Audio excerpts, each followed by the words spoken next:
system. It does involve a lot of animal safety and food safety programs. So we use it at fair time. It's where the kids take their animals to get milked. But then at the same time, we provide kind of public viewing to see how cows get milked and things like that. So we use it at fair, we use it at ag days. And so the Milk Barn Committee has said that if they don't feel like they're going to have control over the use of that, then it'll be one of the items we ask to take down as part of the lease. It allows us by the end of this year to tell you what capital improvements we're going to take with us by June 30. So if you guys could consider a solution, you know, whether they have some sort of right to determine who uses it and how they use it, or if you put it as a part of our license agreement, which you already are giving us non-exclusive use of admin and non-exclusive use of the maintenance shop, and possibly we could have non-exclusive use of the milk barn. So thank you, and I'll be back later. Thanks. Thank you very much. Mr. Mayor, I have a question on that. Councilmember Healy. Tony, can you tell us where the milk barn is located? I'm not familiar with that. Yeah, if you're going towards the livestock department and all the barns, it's one of the first buildings you see on the right. It's probably, I don't know, 30 by 30. It's cinder block kind of building. And then it's got a viewing area where people can see the cows come in and get milked. So it's towards the livestock area. Thank you. Thank you.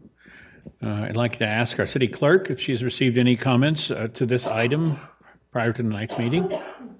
Yes, we received one public comment, which is posted online with the agenda. Wonderful, thank you. And seeing no further public comment, I close public comment on this, and council will now adjourn to closed session. We will return.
Good evening. Thank you all for joining us tonight. We're going to start back at regular session at 6:30. So just giving you a heads up, we have another 5 minutes.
Mayor, it's not 6:30. Thank you very much. I'd like to call tonight's meeting to order. Good evening and welcome to the regular meeting of the Petaluma City Council and Petaluma Community Development Successor Agency for Monday, December 18th. If you wish to provide public comment tonight on tonight's agenda, please fill out a speaker card from the back of the room and bring it forward to our clerk here. And I'd now like to invite Monica Aparicio and Maria Galvez to provide information to those who wish to participate in Spanish. Thank you. Good evening. Buenas noches. Me llamo Mónica y estoy aquí con mi pareja de interpretación, María. Estamos hoy aquí como intérpretes. Hoy este evento se llevará a cabo en español e inglés. Se usarán ambos idiomas activamente, así que usted podrá elegir un canal para participar en su idioma preferido después de que le hayamos explicado cómo funcionará la interpretación. Estaremos usando la función de interpretación de Zoom. Después que termine esta explicación, se activará la función de interpretación. Si usted está conectado con su computadora, verá un icono de un mundo en la parte inferior de su pantalla. Si usted está conectado con su tableta o teléfono, pulse el más y verá un menú que incluye la opción de interpretación de idiomas. Para escuchar la interpretación, pulse el icono del mundo o interpretación de idiomas y a continuación elija su canal de idioma. Gracias. Thank you. And thank you. City Clerk, may we have a roll call for the evening? Barnacle, Present. Kidder Thompson, Here. Healy, Here? Now, Here. Posake, Here. Shribs, Here. and McDonald. Here. All members are present. Thank you very much. Let's rise and take a pledge of allegiance. I pledge allegiance to the flag of the United States of America and to the republic for which it stands, one nation, under God, indivisible, with liberty and justice for all. And a moment of silence, please.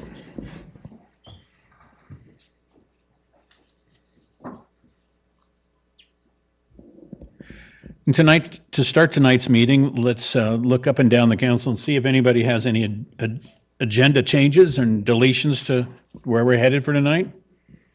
Good, then looks like we're staying on track.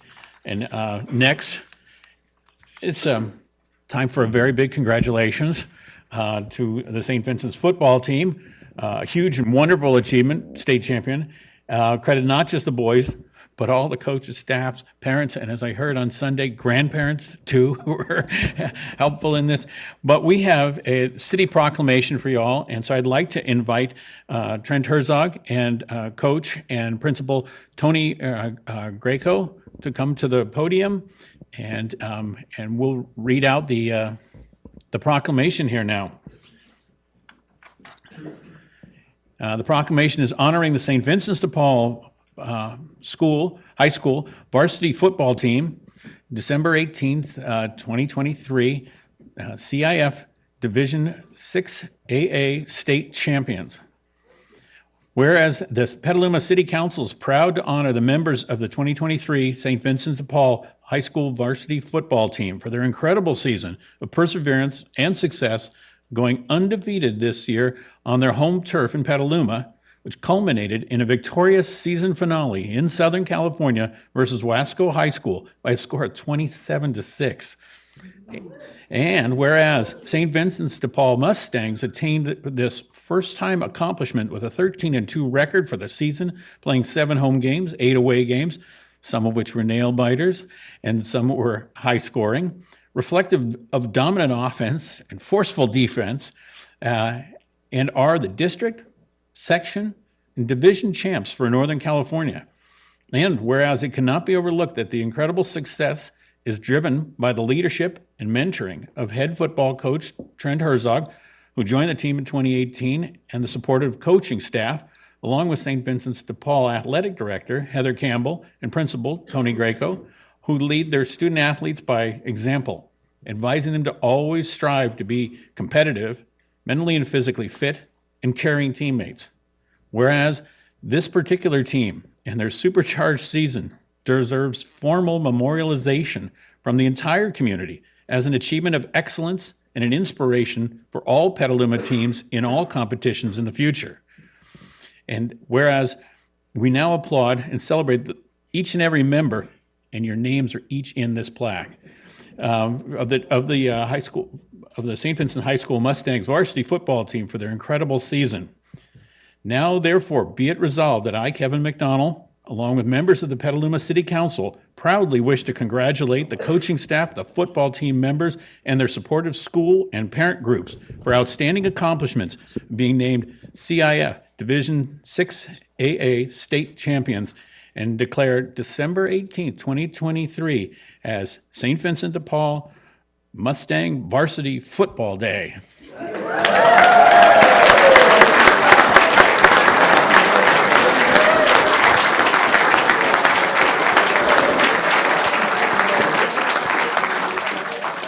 I'd like to invite Coach to say a few words.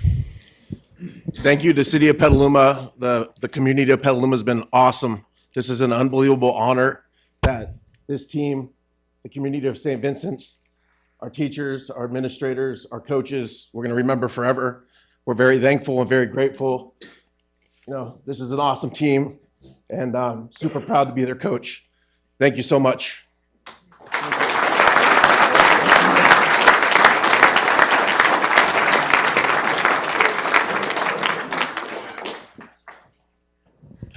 And now, as we move on to next orders of business, if you guys do, if we take a little minute, I'm pretty sure the rest of the agenda is not going to be as interesting as that part.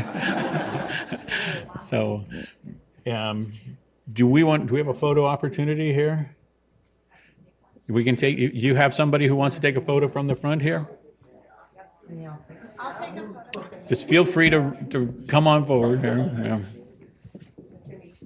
Please do.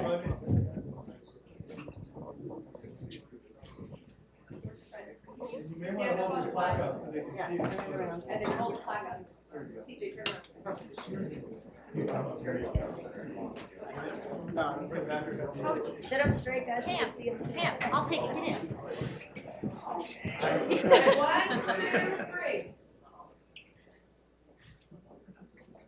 Make him get it. Cam, get in there. Get in the picture. One way.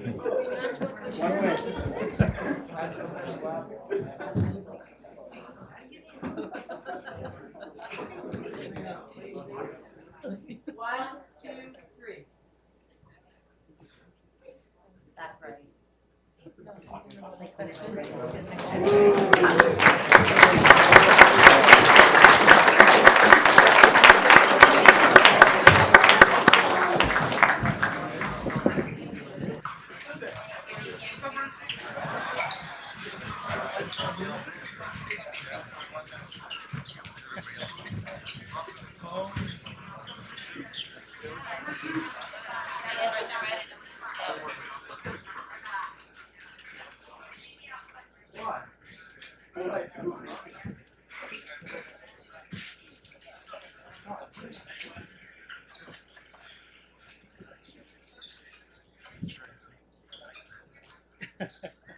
Yeah, you're right.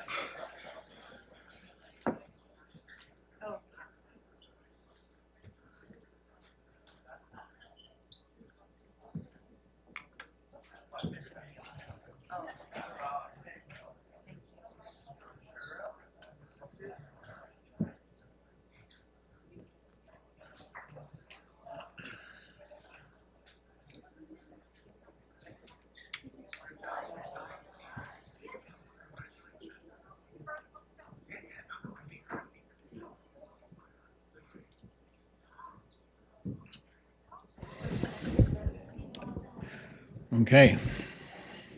It's not every day you see state champions in a state as big as California, so quite an honor there. I'd like to move on to our next item of business for the evening, and it's our report out of our closed session that we had earlier this evening. And I'd like to invite the city attorney to announce any reportable actions. Thank you, Mr. Mayor. There is no action to report tonight. Thank you. All right. Now we move to our general public comment. And during general public comment, the public's invited to make comments. on items of public interest that are within the city council's subject matter jurisdiction and that are not listed on the current agenda. Public comments are limited up to 3 minutes per person, and depending on the number of persons wishing to address council, time will be allocated in equal shares totaling no more than 20 minutes. And do I have that correct, Mr. City Attorney? Anything to contribute further there? You do, and if it pleases the mayor and council, I'll just add a few brief remarks to remind members of the public that City of Petaluma Brown Act bodies, public meetings are subject to the Brown Act, and for speech purposes, they are limited public forums, and they're limited in the sense that the public's participation is limited to comments on topics within the city council's subject matter jurisdiction, which means things that they have the authority to affect.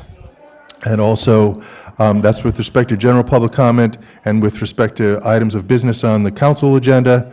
Those public comments are limited to those that are germane to that item on the agenda. And we encourage members of the public to participate, but also to participate consistent with those requirements. And I and other staff will be ready to assist the mayor in case we need to remind folks regarding those requirements during the course of the meeting. Thank you, Mr. Mayor.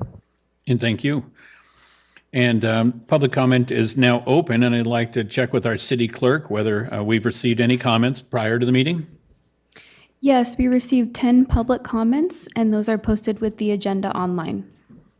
Wonderful, thank you. And I'd like to ask our moderator to give us our instructions for the evening.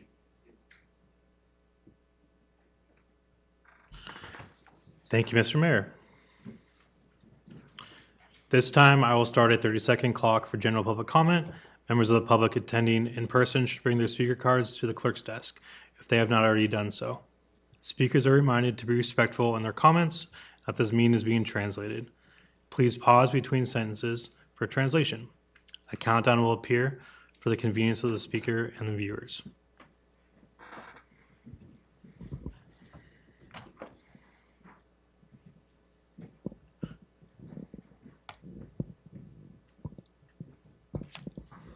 And thank you very much. And I have in front of me, and I see another one coming before the finish count. I believe I have 10 cards in front of me, and that makes our 20-minute time 2 minutes per speaker. So please be aware that there will be a timer running for each speaker. And the first speaker tonight will be Nicola Fry, to be followed by Abby Levine.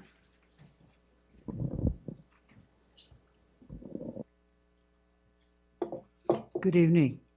Today I'd like to address a matter of utmost importance, the needs and issues of the seniors and the disabled in our community. We all need to be involved in a crucial conversation about the challenges faced by the seniors, and we need to explore the actual solutions to enhance their quality of life for our 32% of Petaluma residents. I do not know if you're aware of the current and poor understanding there is about the quality of life for older adults. At least 1 in 6 seniors live in poverty.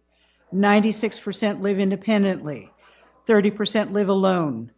More than 20% do not drive or own a car. 1 in 9 live with mild to severe dementia. 20% need help with average daily needs. 40% have ambulatory limitations, and 80% have 2 or more chronic medical issues. These and other facts lead older adults to bearing the brunt of all disasters. In the 2021 heat wave in Oregon, the median age of those who died was 67 years old. In the Camp Fire in 2018 and the Lahaina fire in 2023, those who perished were over the age of 60. Think of these facts and ask yourself, what are we doing to help Petaluma seniors? An example, Petaluma has 47 parks and miles of trails and sidewalks, where the most are not senior or handicap or frail friendly. 40% of our parks have designated facilities for those under the age of 18, but only 1 has anything for seniors. That's our senior center. Our trails and sidewalks are difficult to traverse. As seniors, we are lucky to have some facilities and resources from some excellent Petaluma nonprofits. We hear you talking about and working hard towards additional bike paths, the importance of planting more trees, and the need for more art in Petaluma. But while all of these are great, they do not address the actual needs and issues we live with every day. I said at the beginning, we all need to be involved Thank you, but your time has expired.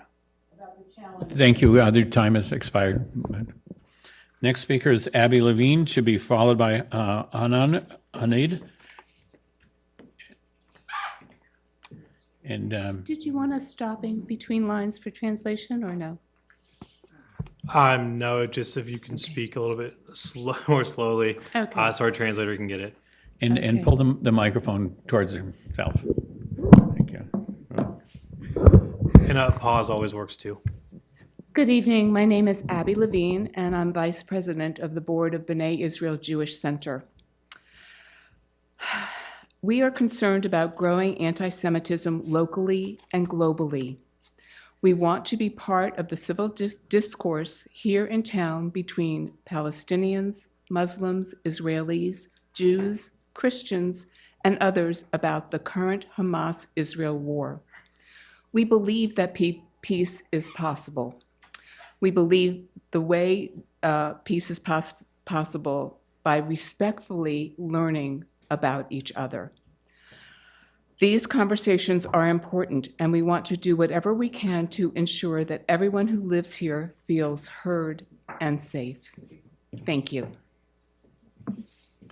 Thank you. Hanan Hanid, to be followed by Ellen Obstler.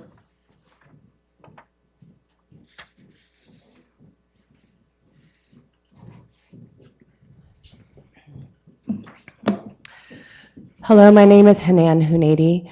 Thank you for welcoming us this evening. I am a Palestinian, and we were here a couple of weeks ago asking the City Council to adopt a resolution, a ceasefire resolution.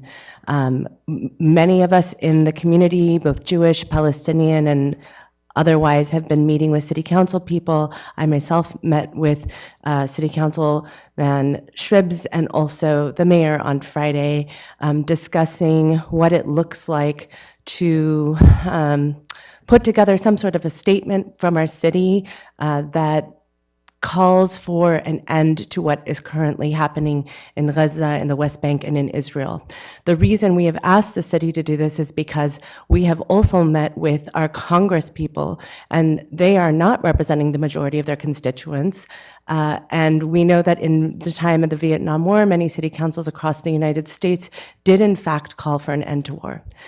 Per guidance, I reached out, or I didn't reach out, I met with Rabbi Shalom. We sat together. We had a very beautiful conversation, very difficult conversation, and we have put together a part one of what we hope to be a multiple part resolution.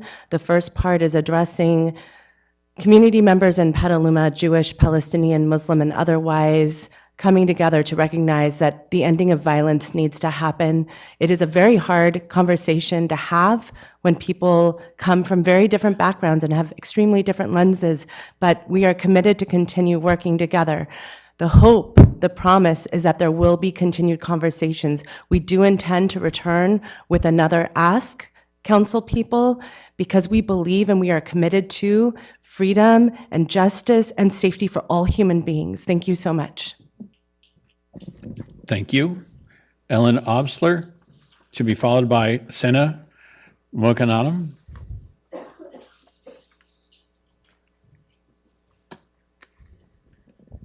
Hi there. I had intended to ask you to join other local bodies who have passed ceasefire resolutions to help get word to our federal representatives that we don't want our taxpayer dollars being spent to slaughter and displace tens of thousands of Palestinian innocents. I was going to point out the non-controversial language the City of Davis adopted in its resolution, which I believe would have allayed your fears of dividing the community, and I think it would have allayed your fears of overburdening city staff.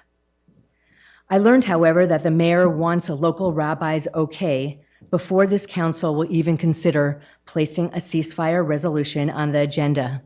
As a Jewish person and a resident of Petaluma, I cannot tell you how disappointed I am. I yield my time. Thank you. Sena Malkananen, to be followed by George Beeler.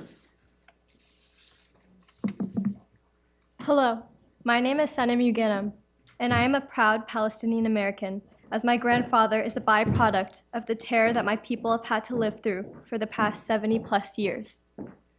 As I stand here today, I am greatly disappointed in what I have seen and heard. Petaluma has presented itself as a city that stands for equality and social justice for all. We have Black Lives Matter and the LGBTQ+ flag painted on our streets. So now please tell me why I have to stand here to ask the adults running this city for you to see us as human beings. All innocent Israeli and Palestinian lives lost are a great tragedy, and I pray to God we all still have enough humanity left in us to agree on that. Shame on all those who sit idly by as my people are being massacred by the thousands.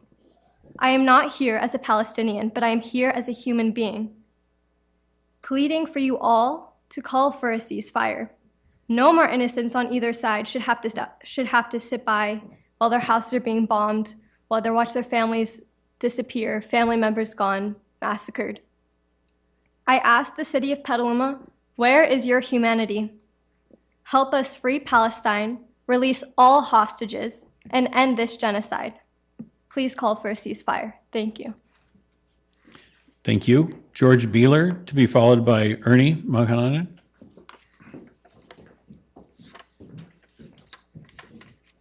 To be honest, it's hard to get up here and speak after that. I just want to cry, frankly. I'm going to read just a little bit from the Davis resolution. They say it a lot better than I can. And there's talk among city council members, they don't want to stir up more hate in our community. And that's not what's going to happen. The Davis City Council hears and feels deeply the pain of its community caused by the violence in Israel and Gaza.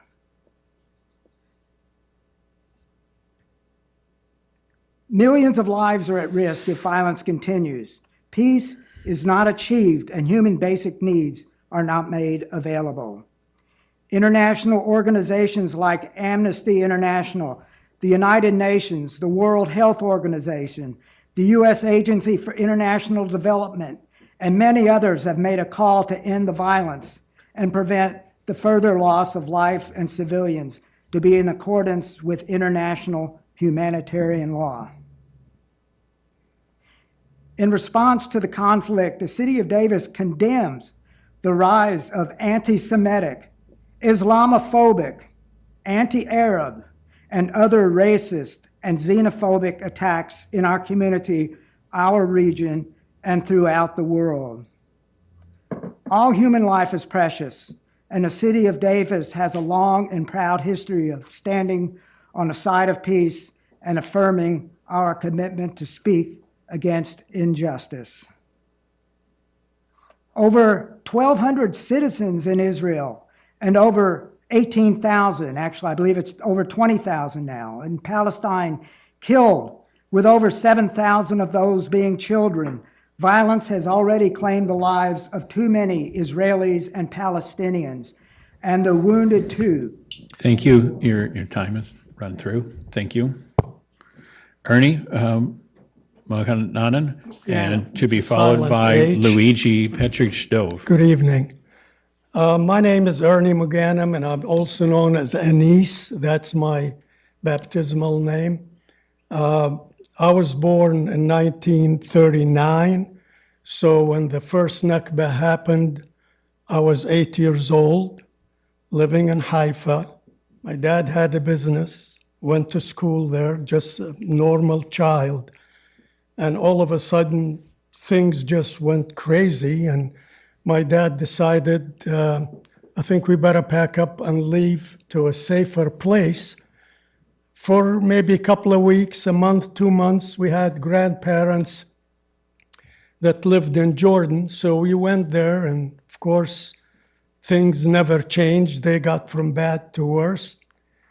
finally, my dad decided for myself, we're a family of 13. He decided there's no future for us with things the way they were going. I had an uncle that lived in San Francisco. He came here as a young man. My dad made the paperwork, and I came to live here. I came here in 1954. I served this country in the Navy. I am eternally grateful for the opportunity that this country gave me. I have a family of 4 sons, 10 grandchildren, and 4 beautiful daughters-in-law. But at the same time, when I see what's going on back there, my heart is just torn apart. I mean, it's other than being humans. I am connected somehow or another, whether I like it or not, I am connected. And daily, the thing is happening, and it seems like the whole world is just... Thank you, but your time has expired. Thank you very much. Your time has expired. Thank you. I hope you... And next is Luigi Petrick-Stove, to be followed by Beverly Volishin.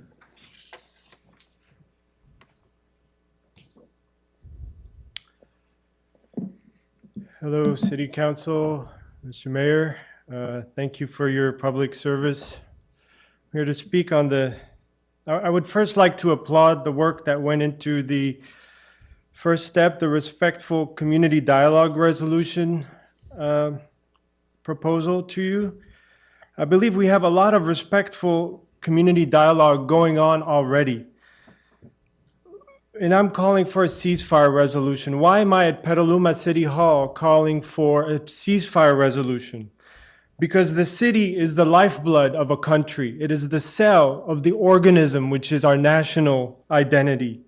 When national politicians want to be real, they call a town hall. This is our town hall. This is the real town hall. As has been said, our federal officials are not responding to the will of the people the same way they did not during the Vietnam War. And this is how democracy is reclaimed. Nothing less than that. A lot of federal money is being spent on war by this administration, a lot of money that would be better spent here. Also, it does not help over there for the future generations who will have to reconcile and make peace after all this.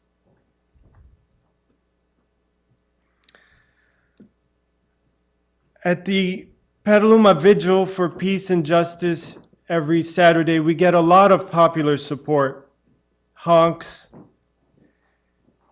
interest. For this reason, I say an immediate ceasefire is the will of the local population. Both pro-Israeli and pro-Palestinians want to see the madness end. Thank you. Thank you. Beverly Volishin, to be followed by Taryn. Thank you very much. I am also a person who is in favor of ceasefire, but I'd just like to read to you the resolution that some of us have submitted to the council, which is quite short. Resolution calling for respectful discourse in the Petaluma community about current violence in the Palestinian territories and Israel. Whereas the Petaluma City Council hears and feels deeply the pain of its community caused by the violence in Israel and the Palestinian territories. And whereas all human life is precious, and whereas millions of lives are at risk if violence continues, peace is not achieved, and basic human needs are not made available.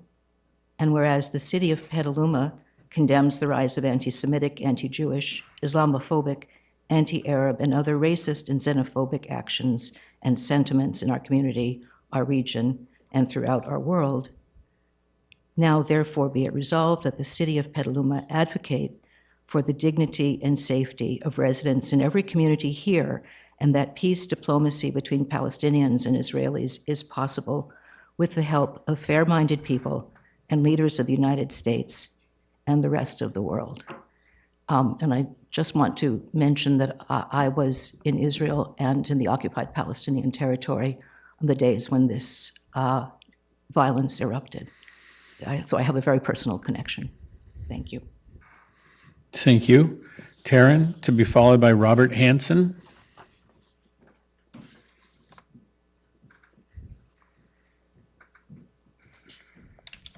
Good evening. Back in March of 2022, our city did the right thing by caring about Ukraine and uniting and showing our care and our unification with the people of Ukraine by lighting up the bridge downtown, which is a very important symbol for Petalumans.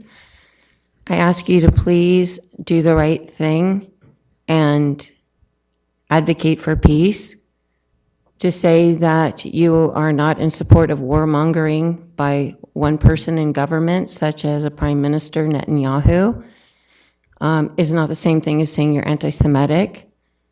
Being anti-Zionist is not the same thing as being anti-Semitic. Being anti-Hitler is not the same thing as being anti-Christian. Being anti-terrorist of the IRA is not the same thing as being anti-Irish, Irish Protestant, Irish Catholic. It's not the same thing. If we're, as a human race, to move towards peace, this is the right thing to do. I just had a conversation with somebody today who said that all of Gaza Palestinians should be killed. I said, they're not all Hamas. Do you mean just Hamas? They said, no. I said, do you mean women and children and babies? And they said, yes, they should all be killed. That's why I believe that we need to do the right thing and elevate, uplift the right message of what intelligent, non-emotional people do to reach out a hand to somebody different and to unify in love, to keep our world in peace. Please pass a resolution of substance. Thank you. Thank you very much. Robert Hansen is the last speaker I have for the evening. Thank you.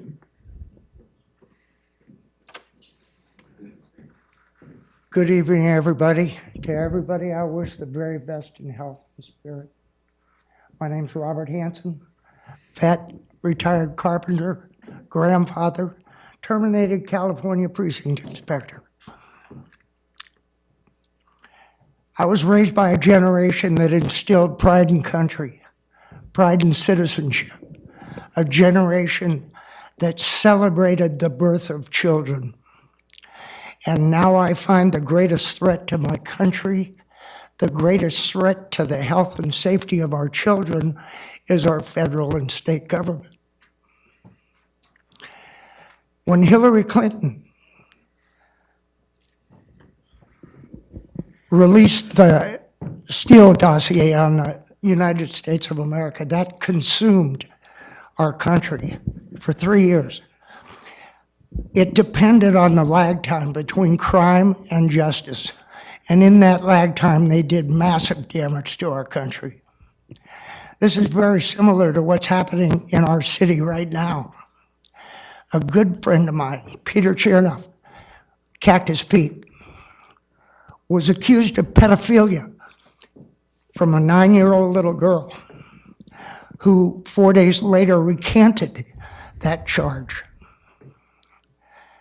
This was a 9-year-old little girl that was coached to lie by a man, and I use that term loosely, sitting in our city council meeting tonight.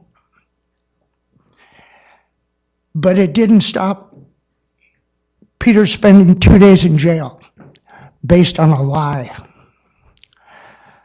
He then spent 4 days in jail for violating a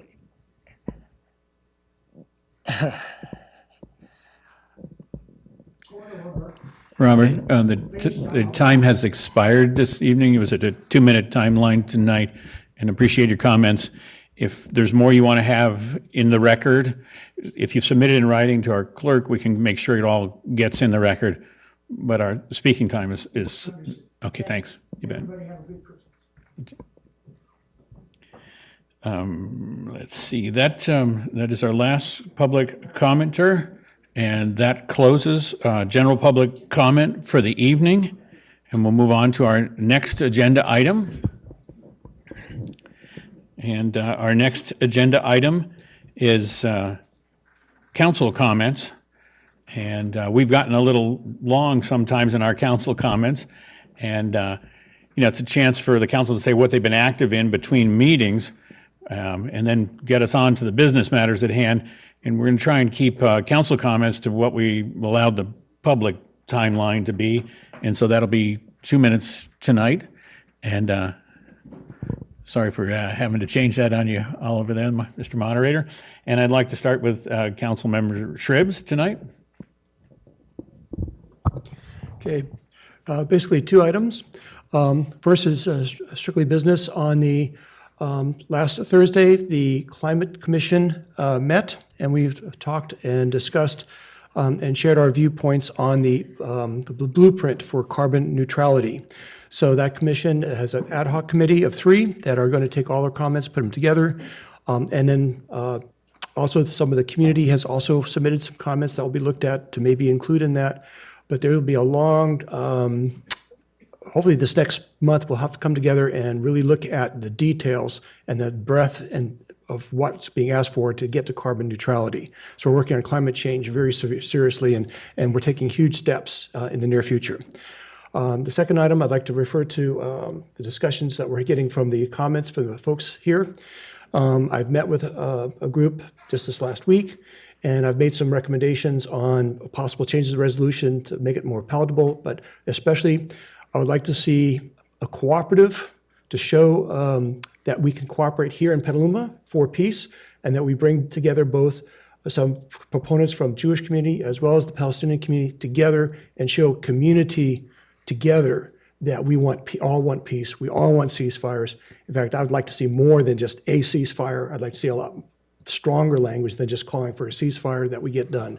So I'm hoping that a resolution can be brought forth that is a community-based from all sides, supporting our anti-hate message that should be worldwide. So I'm hoping that that can happen shortly. Thank you. Thank you. Councilmember Pozike. Thank you, Mr. Mayor. I too want to speak to this last issue that Councilmember Shribs brought up. I'll stay within my 2 minutes, however. Yes, I think the Davis resolution is a really good effort that is not one-sided, but because we're also offered another version, the very short one that Ms. Volushin read, I think that I'd like to just point out, I hate to have a definition of a word changed, and I'm concerned with the word ceasefire. This is a definition I found online. That a ceasefire is a temporary suspension of fighting, typically one during which peace talks take place. We are talking about peace, some here talking about ceasefire. Some folks have asked me to not to use the term ceasefire, although to me it seems the first step in any peace.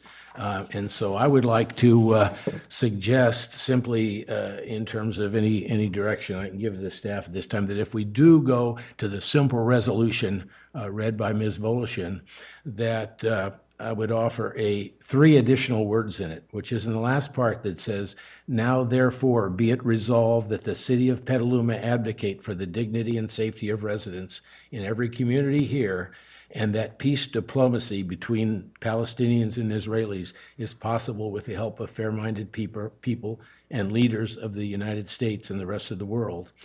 To add 3 words after the dignity and safety of residents in every community here, and that, here's where the 3 additional words are, a ceasefire and that a ceasefire and peace diplomacy between Palestinians and Israelis is possible with help of fair-minded people.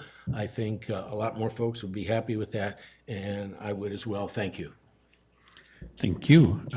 Councilmember Now. Well, that's a tough one to follow. Thank you, Councilmember Posake and Shribs.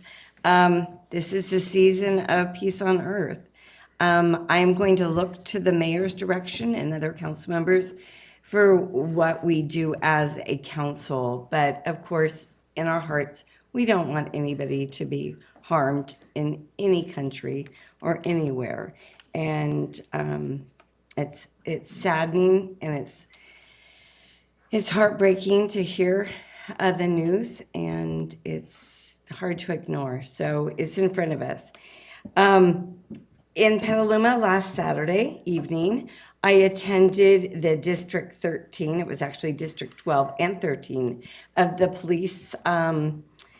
They have now broken into our city into districts, and I am District 13.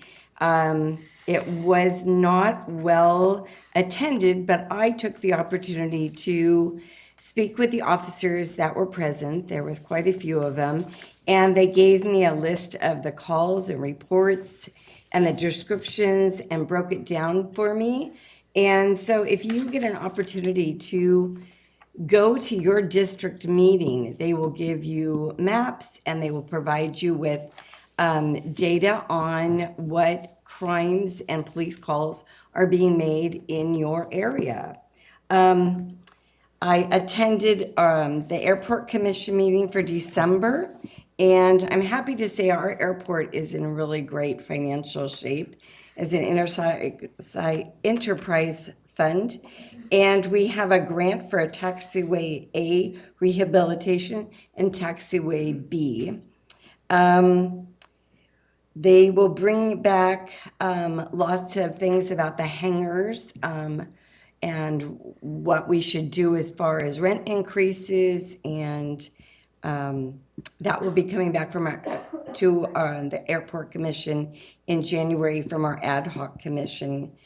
And the hangar license agreement and allocations is part of what the Airport Commission does. So they're looking at all the things that we can do to make our pilots in the area happy. I'd like to wish everybody a Merry Christmas and Happy New Year, and to everyone celebrating every other holiday this season. I wish you the best and of health and harmony and peace on earth. Thank you, Mr. Mayor. Thank you. Councilmember Barnacle. Yes, I've had a couple of meetings.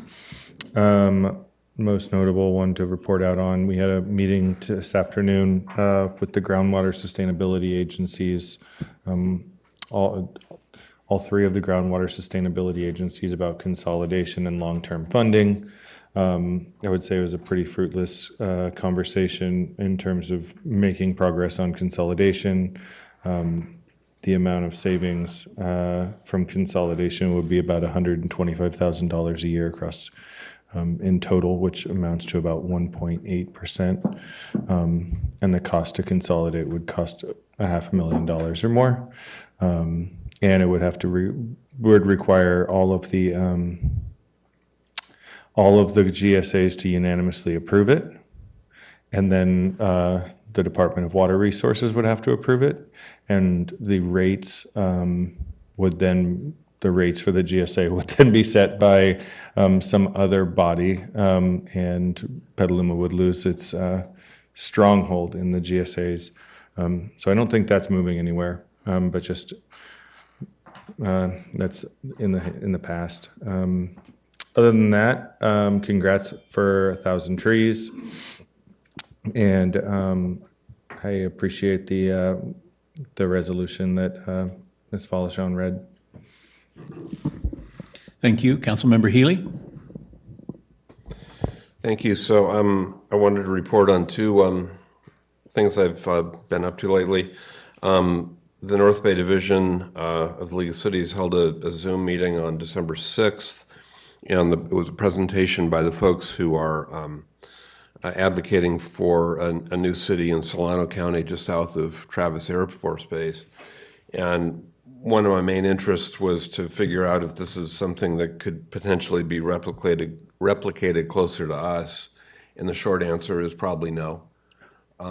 It's very low-quality farmland. It's basically poor grazing land. And Solano County has some economic development issues that we don't have here. And it's going to go to a vote of Solano County voters probably next fall. And if someone were to try to do that here, it would get clobbered. So I don't think we have to worry about that being a model that anyone's going to try here anytime soon. And then secondly, the Zone 2A board met last Thursday and approved a proposed budget for fiscal year 24-25. It seems funny to say that, but we're getting close. And I'll save my substantive comments on that until our next meeting because it would make more sense to the council in the context of our workshop at the next meeting on flood and sea level rise mapping. And that will be a very fascinating discussion because Zone 2A got the short version of that last Thursday. And then I'd say I'm still hesitant to take on a resolution on the Middle East.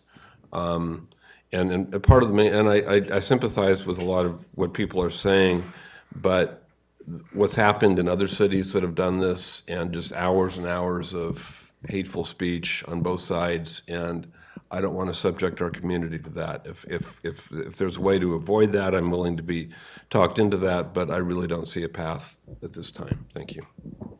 Thank you. Vice Mayor Cater Thompson. Thank you. This last week, I met with James Cameron, the new executive director of SCTA. We met in Petaluma and kind of drove around and looked at different projects that are on the list. And all the projects we talked to, he said, were achievable. And so I think it's really good that we have put projects forward. One of them, we were talking about the Corona overcrossing to put an auxiliary road or whatever we're going to do for bike and ped. And you know, the comment is that in Santa Rosa it costs like $40 million. Well, I'm not looking for a $40 million project. I do feel as though we could look at Corona as a historical bridge and use the existing design for that as, you know, as a separate roadway instead of, you know, trying to make it look like the Golden Gate Bridge, which happened kind of in Santa Rosa, and it was over cost. And the other thing is for the active transportation plan, we want to make sure that when that's completed, which I hope is soon, because that's going to be overlapped in the county transportation plan. So we went over a few areas that are difficult to figure out how to connect. And we just had a conversation on that, and so I'll get more information later. And then on actually the consent item 4, which is for the completion of McDowell tonight, I met with Nicola Fry, and we talked about the ADA improvements that were done in front of specifically the mobile home parks. But I'm not really sure if they were done all the way to Sunrise Parkway. And so that's, I know, a different subject from item 4, but I think it's important that we make sure that those roadways are accessible for wheelchair and people using walkers. And that's all I have to say. Thank you, and I think that's a good point. I'm sure we can ask staff to give us a quick update on, by email, as to whether that was a complete path, complete sidewalks. In regards to my comments tonight, I just want the public to know that we appreciate hearing and all the voices that are bringing this out in front of the public. You're on television, you're getting the message out, and that's important. For an item that's not on our agenda, we've seen an awful lot of discussion and dialogue from council, from public, and so for an item that's not yet on an agenda item, that's tremendous progress. So don't view it as lack of progress. You've had a lot of microphone time here. And personally, I do want to thank Bev Volishen and Hanan Ananid that they did outreach work as requested. We want inclusiveness.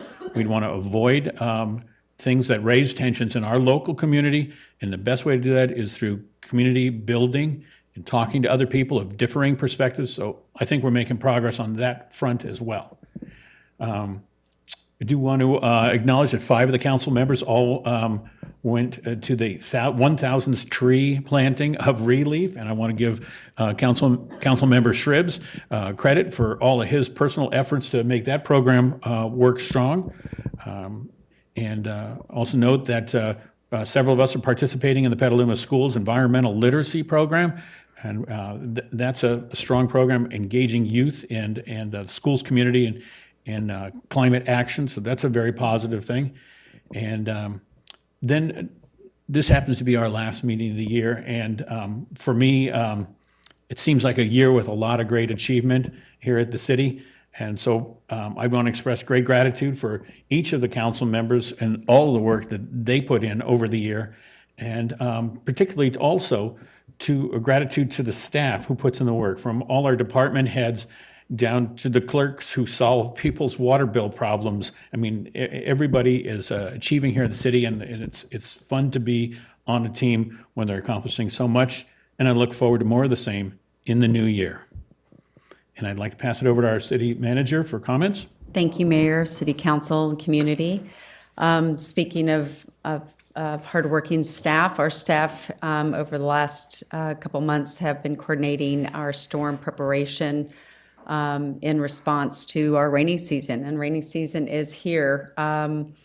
We are, clearing out catch basins, leaves, to make sure those leaves get picked up, making sure the wells and grates are cleared, because as we see, we are not only experiencing wet weather now, but we're expecting via the National Weather Service a long-range forecast that includes a high probability of a larger storm delivering more rain over the holidays. So we have set up a self-serve sandbag fill station at our city courtyard at 840 Hopper Street, and we'll open up additional locations as needed, and definitely we'll let the community know about that.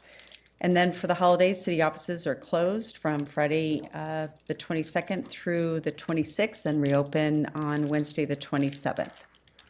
So that would be it for my comments tonight. Thank you, Mayor, and thank you, council and staff, for a great year.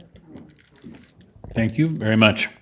Moving now to our next agenda item, the consent calendar for the evening. I'd like to look up and down the dais to see if anyone wishes to remove any of the items on the dais. And Councilmember Healy.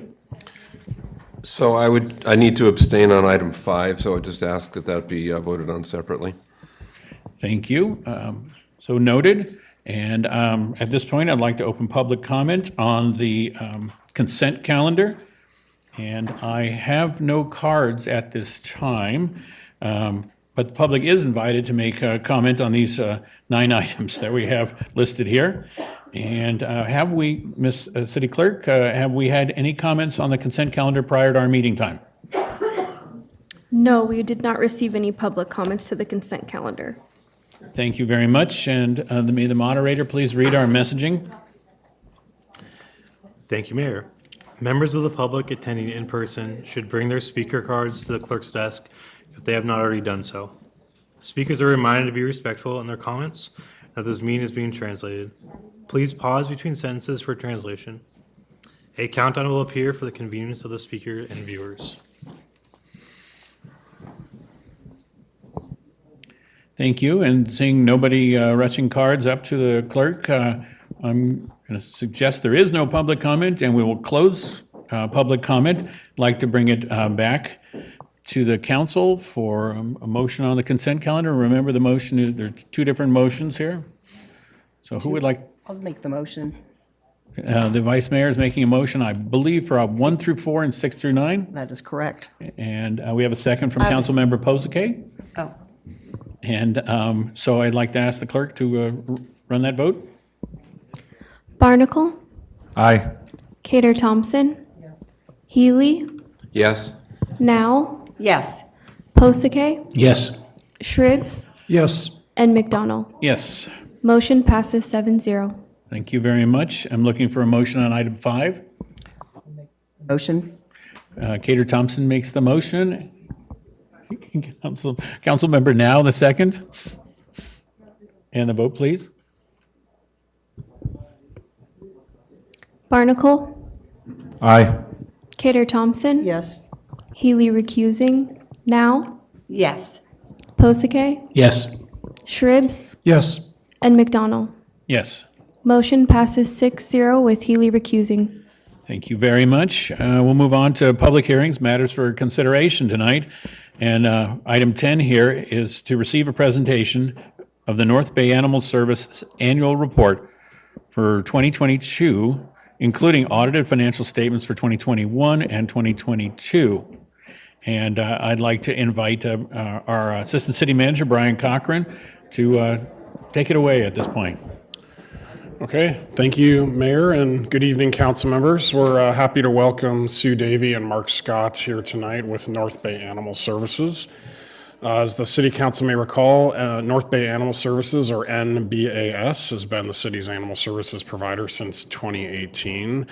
There are some provisions in the contract for annual and biannual reporting, and traditionally or historically in the past, we would present the annual report and relevant additional information at an annual meeting of the Animal Services Advisory Committee. However, about 18 months ago, that committee did dissolve. So in that action of the City Council, we agreed that those same annual reporting mechanisms should come before the City Council, so that North Bay Animal Services has an opportunity to kind of present what's been going on in their world, what some of their achievements are, as well as some upcoming observations about the state of animal services, and also so that the council has the opportunity to hear what they have to say and ask any questions that you may have about animal services in Petaluma. So with that, I'm happy to introduce Sue, and I will go ahead and get the slides queued up. Thank you. Hi, I'm Sue Davey. I'm the communications coordinator for North Bay Animal Services. Brian's going to take us through the slides tonight. But thank you, council members, mayor, city staff, and the public for giving us this opportunity to talk about animal services in Petaluma. We have been contracting for this service for about 5.5 years. We are a no-kill shelter. And more importantly, we're a no-kill community. This is only possible with the partnerships we've built within our community. Next slide, please. By implementing, how do we do it? How do we maintain that no-kill status? We implement these programs. They are comprehensive, robust. We have rescue partners, volunteers, foster care, trap and neuter release. We help pets stay in their homes and find forever homes for pets. We build community partnerships with individuals as well as other community agencies like veterinarians, the SAFE team, city agencies, Mary Isaac Center, more and more and more. But all of it starts with leadership. We have a very hardworking, compassionate leader, our executive director, Mark Scott. He works side by side with staff and members of the community to provide exemplary services. He's recognized throughout the county and beyond as a leader in the animal welfare industry. Under his direction, we've weathered many storms, created new programs driven by community need, and remained nimble to respond to whatever animal issues arise. Next, please. So to that end, our organization was recognized for the first time by the Best Friends Network in 2022 as a no-kill shelter. This is a huge honor for our shelter as well as for our community. We could not do this without all of the community support that we get. Next, please. Okay, you all received the service numbers for 2022, but what I want to provide tonight is a little bit of an overview and put those numbers into context of what has been accomplished over the last 4 years. We want to talk a little bit about, so we'll go through intakes and outcomes, talk a bit about the industry in California, talk about our challenges and response to that. And spoiler alert, we have a nationwide veterinary care shortage. You'll hear more about that as we continue. So first, we're going to take a look at our intake numbers. All 4 years of service are here with these numbers, we've broken them down by intake types for cats, for dogs, for other, with totals. I do want to explain quickly that seized stray intake type is an animal control officer brings an animal into us, or a member of the public brings an animal to us. OGS stands for owner, guardian, surrender. So an owner needs help with their pet, they surrender it to the shelter. Transfer in, so an intake of a transfer. When we have resources, we help other organizations out, and we're able to transfer animals into our shelter. And then wildlife. The definition of wildlife for us is not a companion animal. So cats, dogs, small animals, they all are cared for by us. But wildlife, we take them in, and deceased wildlife we handle. But live wildlife, we send out to Sonoma Wildlife Rescue, and they take it from there. Okay. Oh, and then the last category is services. So we do offer services to the public that don't include care for their animal. So we do microchipping, cremation services, some medical, some boarding. A couple things to note about this. When you look at 2020, those numbers, just throw them out. It was an anomaly, right? We were all in lockdown. All of the doors were closed. All of our numbers dipped. This is very representative of what happened around the country in animal welfare during that year. It continued into 2020 because lockdown continued. However, we were among the first to open our doors back up to the public. We even increased our hours of service. In 2018, when we took over, the public was allowed to come to our shelter from, I don't remember, 1 to 6, Monday through Friday. Saturday was 12 to 4. Now we're 9 to 6 every day. Come and do your business with us at the shelter. One of the reasons you'll note that we have been able to keep our owner guardian surrender numbers fairly low is that we have developed and improved a program whereby we help owners with needs. They might have 1 week, they might need a bag of dog food to get them through to the end of the month. It is so much more cost effective and better for the pet to stay in their home. So we have developed programs where we have a free pet pantry and supplies available for anybody who needs it. Let's see. And then I do want to talk a little bit about our transfer in numbers. So remember, these are transfers from other organizations who need help, right? We are not obligated to do this contractually, but it does help our population, and it helps Petaluma. We can bring in different kinds of animals, ages of animals, and most importantly, it helps the animal welfare world in general. So in 2020, the numbers of requests that we got to bring animals in almost dropped to zero. What everybody saw in California was that in 2020, folks were staying home. A lot of people were adopting pets. A lot of people were fostering. A lot of people were keeping those pets local.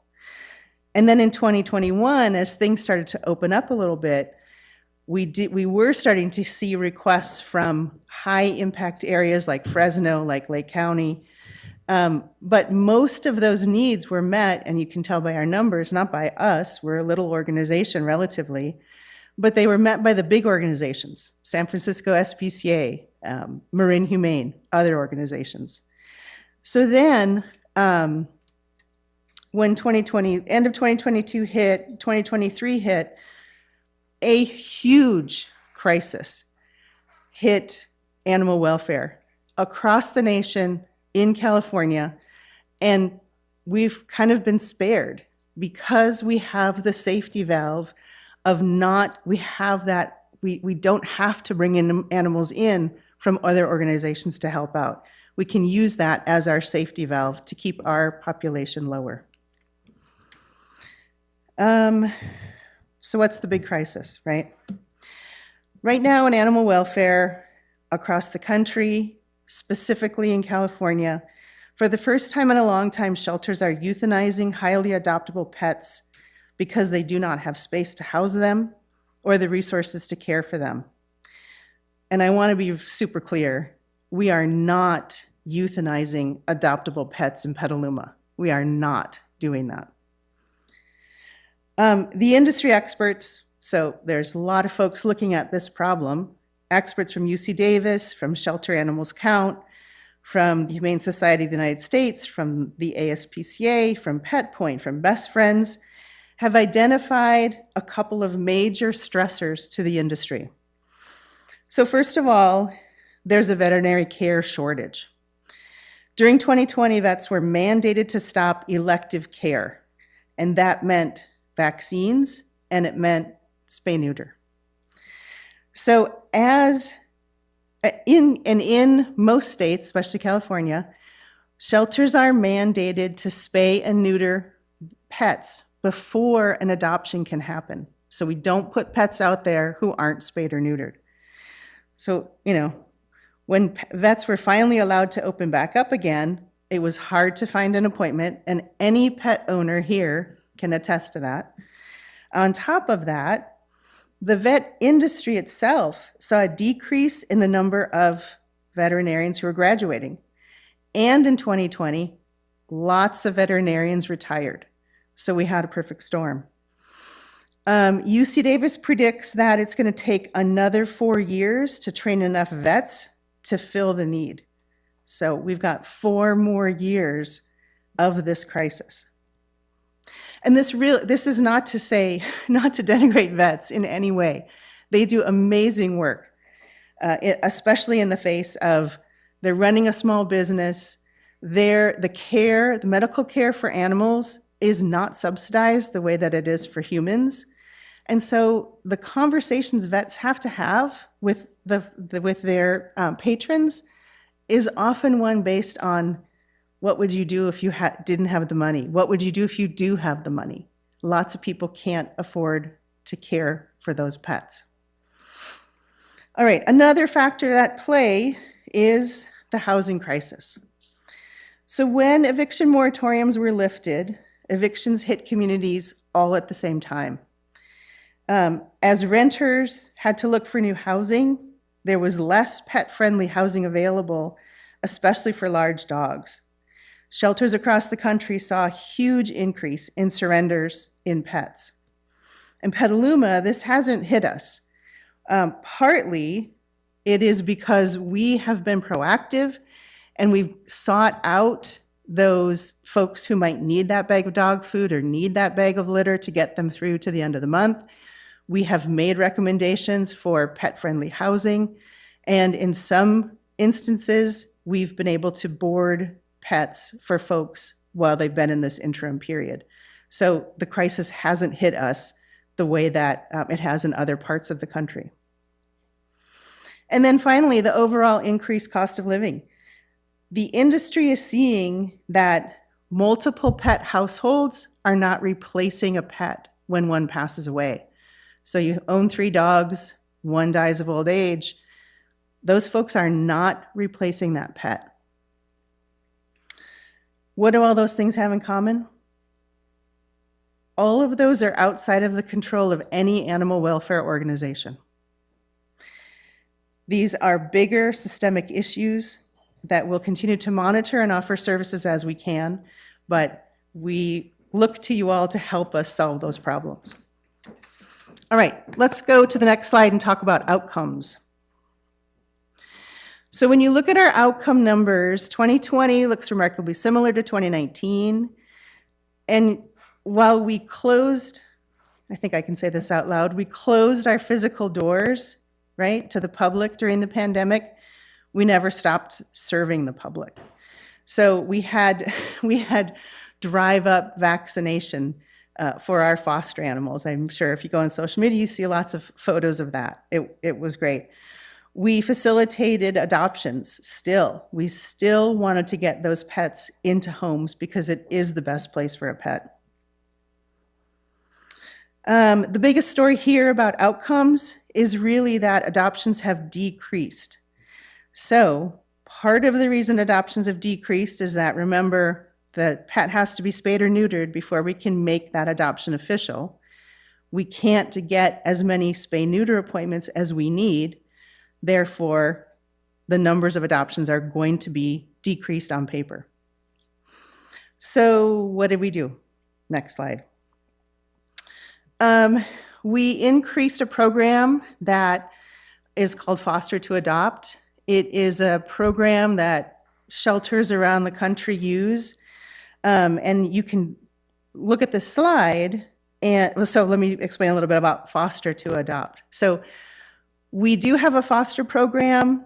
This is where a volunteer opens their home to a pet. A pet is really in our care, but it's cared for at somebody's home. It's a great program. Usually it's our most vulnerable pets, so kittens, puppies, medical pets that have medical issues. But since we've always had this policy to get pets into homes as soon as possible, we developed the Foster to Adopt program. So somebody comes into the shelter and says, I really want to adopt Fluffy. And we say, we can't finalize the paperwork because Fluffy's not spayed yet. How about if you foster Fluffy until we get that spay on the books and we can make that adoption final? So when you look at our Foster to Adopt numbers, they are huge. The Foster to Adopt cats in 2022 just exploded. If you add up Foster to Adopt and the adoption numbers, they do even out. So while on paper adoptions have decreased, the number of pets in homes have not. What this slide also shows us is a decrease in medical services. So not only have the the vet crisis given us some challenges around spay and neuter, it's also given us some challenges around some of those vaccination appointments, the vaccination appointments that can wait. Okay, next slide. So what challenges has our current situation presented and how have we responded? Our primary data tracking system, PetPoint, does not have a good way to track medical appointments in conjunction with owners and foster contacts. We didn't want to incur the cost of purchasing a medical booking system to keep track of these spay-neuter appointments, so we came up with a system, simple shared sheet. We prioritized those pets and we started working through the list. But this problem isn't going away, right? We're going to have that shared sheet for at least another 3 or 4 years. We're going to have this spay-neuter access problem for a while. This was a new work stream for our staff. And so I use this as an example where, it would be so great if you made a phone call to the foster and said, can you show up on Thursday to spay this pet? And they said, yes, I'll be there at 7:30. That's the happy path, right? Rarely happens. Lots of back and forth, lots of coordinating, not only with the adopters, foster adopter schedules, but also with the vet schedules. So we're partnering with multiple vets now. And each veterinary office has their own protocols. When is drop-off? When is pickup? What are the go-home rules and recommendations? So it's been a new work stream for our staff. And so we've had new responsibilities for folks to learn. Okay, let's see. Let's go to the next one. So that was a lot about sheltering and care of animals, right? The other side of the house, which really isn't another side of the house, it is really all one big organization, is the calls for service or the animal control officer's tasks. What we see is that our calls for service increase when our human population increases because the animal population increases. But what we really see, go ahead, next slide, is that our wildlife calls are off the charts. We have so many calls about wildlife. It started in 2020 when people were home and noticing more about wildlife, and it's continuing as we, continue to encroach on wild space. Okay, let's see. The other thing to note here, just general increase in the numbers of calls, bark complaints, enforcement, owner assists, stray pickup, welfare checks. We just, more people, more pets, more calls.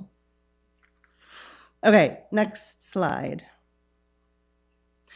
The other part that you have in your packet is the audit. So this audit was prepared by an independent CPA.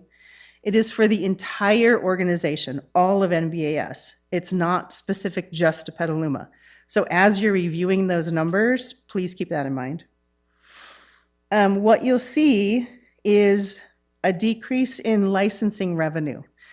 And that's because in order to get a dog license, that dog has to be vaccinated. You need that rabies vaccine. Harder to get vet appointments, harder to get a rabies vaccine. The license is going to be the last thing, right? And then the other thing that you will note is the explosion of medical costs. Things cost more. Medical care for the animals is just continues to rise. Okay, next slide. So if I had a crystal ball, it would be flashing bright red. Our industry has never seen these broad national problems before that are affecting individual shelters at the local level, especially to the extent that we're seeing them today. Vet costs, access to vet services, we're going to see that for years to come. Access to affordable housing, especially pet friendly with big dogs. It's a problem. Cost of living, everything costs a lot of money. When people have to make choices between feeding their kids or adding another pet to their household, the pets are going to stay longer in the shelter. What really worries me about all of that is that for the first time in 10 to 15 years, we are seeing in California adoptable pets being euthanized. We have, over the last 10 or 15 years, we have worked so hard to establish programs, move pets into areas where they can get adopted, that euthanasia has really slowed down. But we're seeing it again, not in Petaluma. But I was reminded of, by a Facebook memory a couple days ago, that in 2012, the Petaluma Animal Shelter had a euthanasia list. 2012 isn't that long ago. It was the last one. No one's had one since then, which is good news. But the big difference between animal welfare then and animal welfare now is transparency. So now, when shelters are impacted, you're going to see social media posts about, here are the 5 dogs that are on the youth list. Unless they get saved, they're going to die on Friday. It's been very effective. Lots of folks are saving more and more pets. But it does take a toll on the people that are creating those lists, maintaining those lists, and finally having to make that, to do that euthanasia itself. So as you review what you have before you, I welcome you to come visit the shelter. We're a pretty busy place. I would say sit in a visiting room with a dog or a cat and just listen. So much happens in any given moment at the shelter. It's pretty amazing. And absolutely ask us questions. Ask us what we do and how we do it. And then when you're making those hard decisions for the city of Petaluma and for our region, remember the homeless pets. Remember the impact that your decisions will have on families with pets. Thanks. Thank you. Is that complete the presentation? Great. Let's bring it back to council here and ask council if there's any questions of the staff or NBAS. And seeing none, I'll open public comment on the topic for the evening and ask the clerk if we've received any public comment on the matter. No public comment was received to this item. Wonderful. Thank you very much. I'd like to ask our moderator to weigh in with the message. Thank you, Mayor. Members of the public attending in person should bring their speaker cards to the clerk's desk if they have not already done so. Speakers are reminded to be respectful in their comments, that this meeting is being translated. Please pause between sentences for translation. A countdown will appear for the convenience of the speaker and viewers. Thank you very much. And seeing no one moving towards the clerk's desk, I'm going to declare public comment period closed, bring it back to council for any comments they wish to share. And I do want to thank you for all the efforts and a great presentation and all the efforts your group does make. The Pet Pantry and other innovations, I really get how viewing the world differently can help our problem. I do want to note that pet workers probably need workforce housing to keep them in our community, and that's an asset, and that's something we can directly put our fingerprints on here as housing. And with that, I'd like to ask for a motion here. I'll make a motion. So we have a motion from the Vice Mayor, Gator Thompson, and a second from Councilmember Now. And we have the roll call vote, please. Barnacle, Aye. Cater Thompson, Yes. Healy, Yes. Now, Yes. Posake, Yes. Shribs, Yes. and McDonald. Yes. Motion passes 7-0. Thank you very much. Moving to item 11, it's a first reading of an ordinance and adoption of an urgency ordinance authorizing the city manager to enter a lease agreement with Seamus Redwood LP for 13,408 square feet of additional office space for public works and utility administrative offices at 1318 Redwood Way. And here to help us through this item is our Assistant Director of Public Works and Utilities, Gina Benedetti Petnick. Thank you. Thank you. Can I lower this? There we go. Okay. Good evening, Mayor, Vice Mayor, and City Council members. I'm here to just give you a really brief intro to this item. It's fairly straightforward, and a lot of the detailed devils are in the staff report and the exhibit to the ordinances.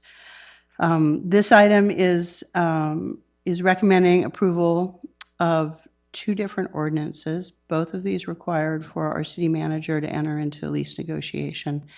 The size of the agreement, the dollar size of the agreement is what's triggering the ordinance, I believe, and Eric could probably confirm that for me.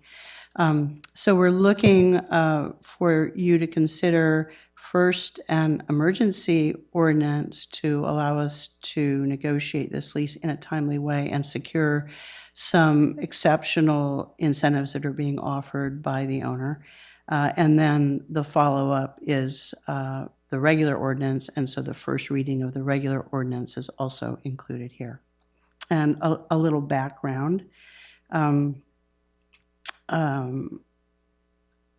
Public Works is a large department, and a huge majority of our 130 or so staff are housed at what we call the water field office. And the water field office was so named because it was intended to be a field office for our water operations and maintenance staff and crews.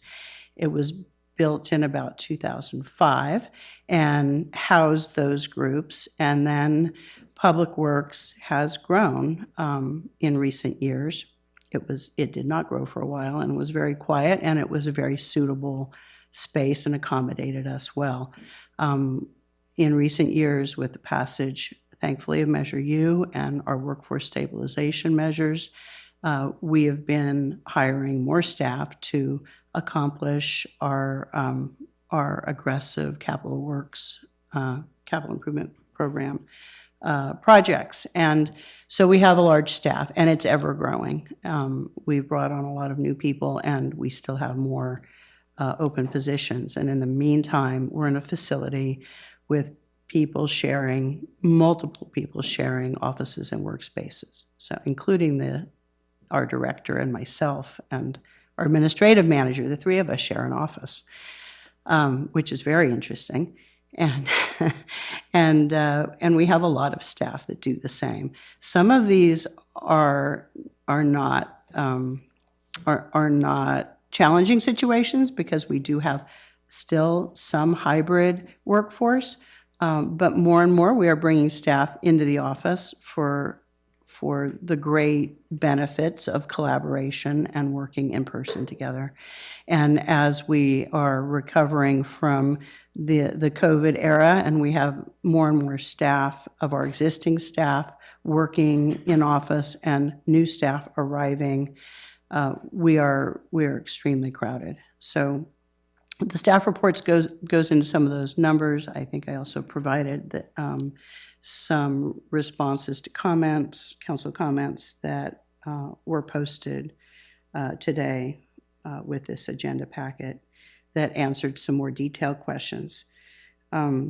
So we have, just real quickly background, we have, I mentioned we have a lot of people in that office, in that Waterfield office. This is 202 North McDowell. We're proposing to move some of that staff from there to 1318 Redwood Way. That is a property that we would like to have the opportunity to lease for our staff to make the room we need. And the property is well priced. We've looked at many properties, too many properties, at least a dozen in the last 2 months, and found this to not only meet our needs, but beyond that, offer enough space to where we can offer some hotel space for visiting staff, and possibly even incorporate some regular office space for transit staff and other departments within the city, because we aren't the only department that is working in crowded conditions.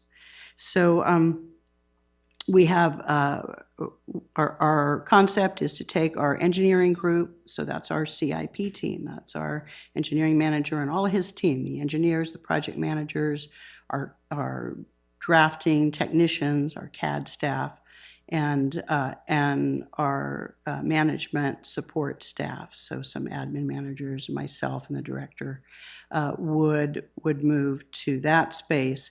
And we would essentially be restoring the Waterfield office to a Waterfield office, where now our maintenance and utility staff and our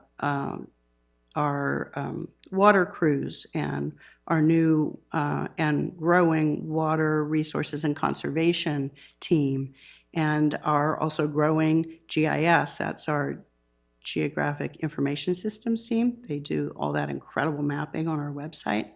That staff would stay at Waterfield office and be able to retake some comfortable quarters there. So that's the essence of what we're doing with this. And I think for any more details, I'll just refer you to the staff report to keep this brief. And I'm here to answer your questions.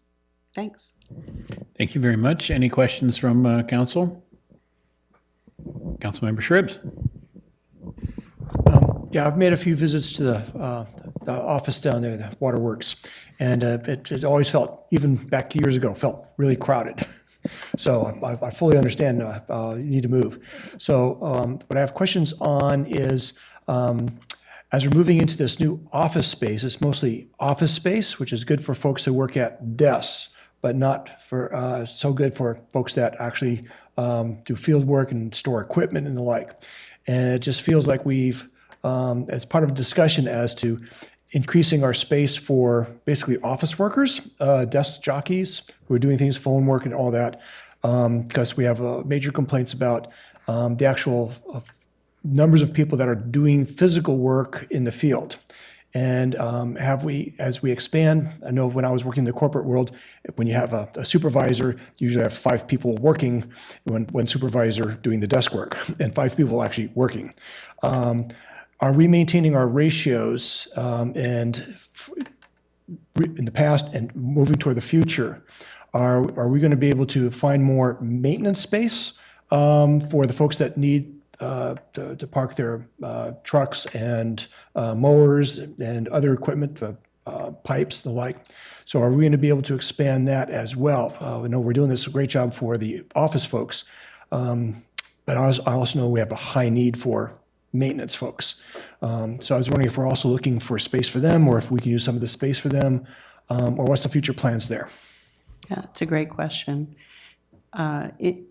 You're absolutely correct. The space that we're looking at is going to accommodate our office team, our engineering team, largely, and admin, and the maintenance and operations crew that's currently working out of the field office will have now space to actually work instead of being on top of each other, because we're going to be leaving and creating more space, giving that space back. So, and that's a lot of that team that you're talking about, those field work crews, utilities, so water, sewer, and then we have parking in the back at that facility for some EVs and for some staff crew trucks, as well as staff.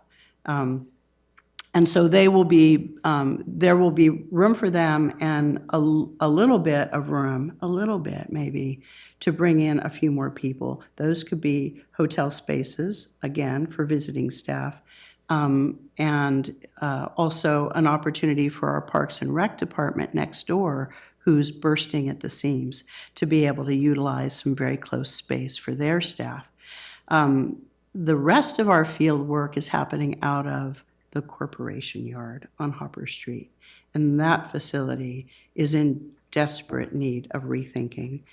We started a master plan process right before COVID, I want to say, probably a year before COVID, and we've with all of the other priorities that we've had, we made it a certain way on that, and then the Mary Isaac Center built the village, and in accommodating the space for that, we robbed more of the Corporation Yard for that facility to be constructed.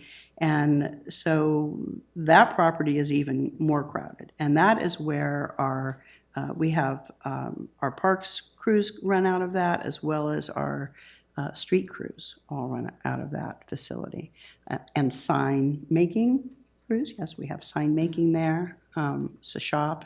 And of course, animal services is there. And so it is very crowded, and we need and have been talking about looking at other city properties that we can potentially develop to provide much needed space for public works, and perhaps something big enough that where we could incorporate transit and fleet and really do the thing right.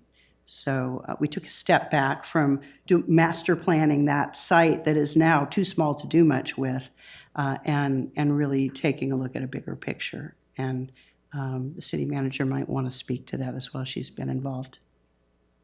Good, thank you. Just, because I've been hearing from over 30 years, working with the parks maintenance and management folks, and just following what's been going on at the corporate yard, extremely high needs this whole time. The people were complaining about this over 30 years ago at the same yard, which has gotten smaller and smaller.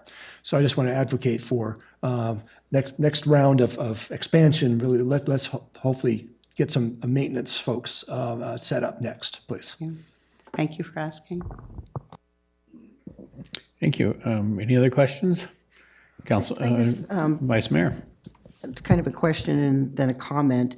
At the Corp Yard, since that was brought up, what is going to happen? When are the wastewater facilities buildings, will they ever be removed?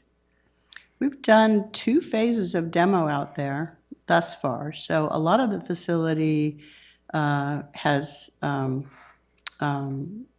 mostly tanks and smaller structures have been pulled out now. And ultimately, there is another phase of demolition that could proceed. And again, really, without that master plan in place, without knowing where we're going to take that and how and when, we haven't pushed forward with doing any more demo on that site. There is one structure there that is office space that could be salvaged at great expense. And just from my construction background, I see that as not an efficient way to spend the community's dollars. But a full analysis needs to be done. That's, my shoot from the hip take on it.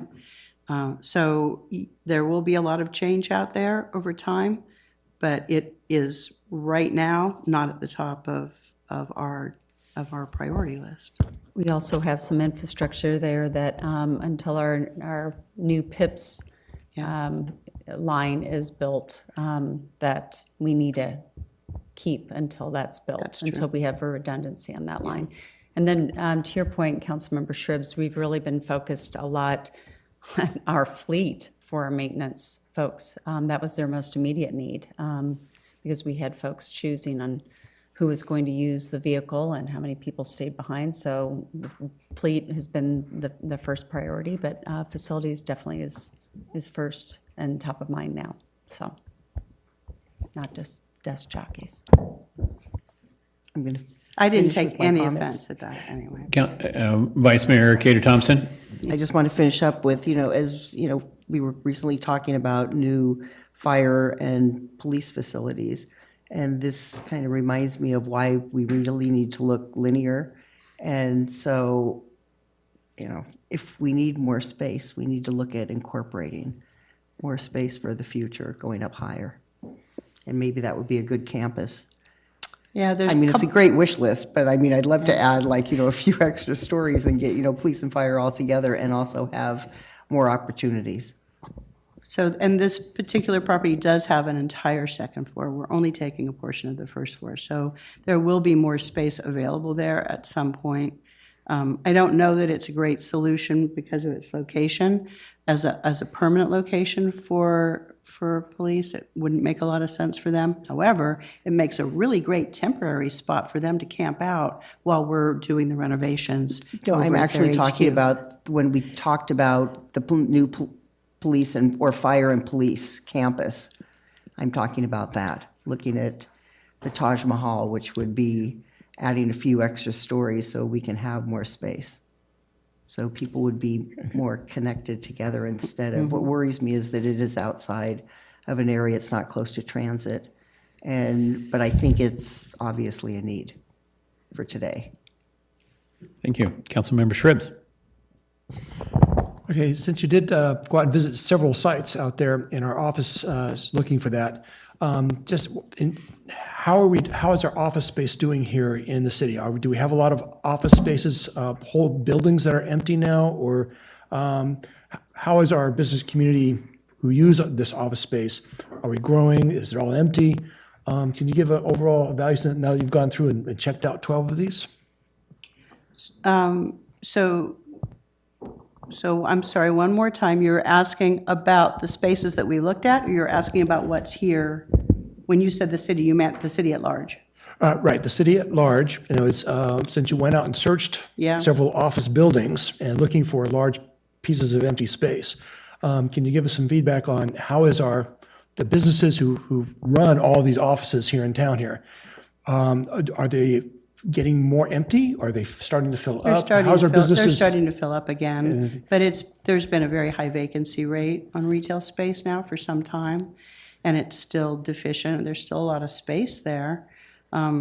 Pricing is, that's hard for me to comment on because I don't track commercial lease pricing anymore on a regular basis, so I can't speak to that. But, the downtown properties are certainly more expensive, and we felt out of our price range. And so we looked at the fringes, we looked at the business parks on the north and the south end of town, and found them to be much more attractive price point. And some owners are much more motivated than others. We looked at one property, and they wanted to sell the whole darn thing to us. And they were done. And then other owners and leasing agents were much more careful and looking forward to an improving economy and thinking ahead and not really offering bargain basement prices. And then there were a couple that were aggressively trying to work a deal, and that was one of the ones that we landed on. Good, because I know coming up at the fairgrounds, we have several operations that may want to relocate at some point in time. We also have businesses down. We also have some government offices looking for more spaces and the like. So I just think, do we have some opportunity? Let's keep these as opportunities open for when things start happening here, which they may sooner than later. Thanks. Thank you. Thank you. And with that, I think we'll open public comment and ask the clerk if there's been any public comment on this item. No public comment has been received. I'd like to ask the moderator to read the messaging. Thank you, Mr. Mayor. Members of the public attending in person should bring their speaker cards to the clerk's desk if they have not already done so. Speakers are reminded to be respectful in their comments and that this meeting is being translated. Please pause between sentences for translation. A countdown will appear for the convenience of the speaker and viewers. Thank you very much. And seeing no one rushing to the clerk, we're going to close public comment, bring it back to council for a motion on this item or that discussion. And the vice mayor makes a motion. And I'll second that, and I believe the motion is for both the first reading and for the urgency resolution. Is that correct? That's Urgency correct. ordinance. Thank you. thank you very much. That's the Councilmember Healy, and a roll call vote, please. Barnacle, Aye. Cater Thompson, Yes. Healy, Yes. Now, Yes. Posake, Yes. Shribs, Yes. and McDonald. Yes. Motion passes 7-0. Thank you. And then we're moving into our next items, which are item 12 is the license agreement with the State of California 4th District Agricultural Association for use of the city-owned fairgrounds and property for the annual fair. And I'd like to invite Councilmember Now to speak first.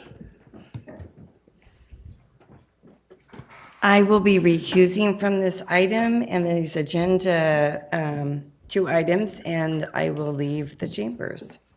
Thank you. I think we're wishing you a good evening. Yeah, I think And I you're got out- even, I didn't know how to end that, but, and then as well, a happy holiday and New Year. and all of you. Thank you very much. And with that, I'd like to invite our city attorney, Eric Danley, to take it away here. Thank you, Mr. Mayor. And joining me is Ingrid Alverde, our Economic Development and Open Government Director, who prepared the slides that our city deputy clerk is about to share with us. And it's appropriate that she join the table with our assistant city manager, Brian Cochran, because as you'll hear in our presentation, they have had numerous meetings with representatives of the 4th District Agricultural Association to help us get to this point. So are you ready to take us through the slides, Cammie? Yep, so if we could go to the next one, that'd be great. And so because what we're going to be discussing tonight is the action item for the council to give direction on approval of a license agreement, a non-exclusive license agreement with the State of California 4th District Agricultural Association for use of the city-owned fairgrounds property for the annual fair and for their administrative use for them as an agency.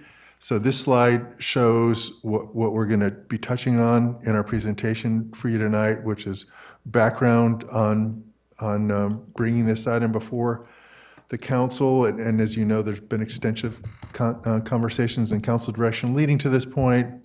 The goals for the transition of the city's fairgrounds property, the work that staff have been carrying out since last October, the framework for the license agreement itself, which is also consistent with the framework for the agreements for the other tenants that are currently on the fairground site, as we've discussed.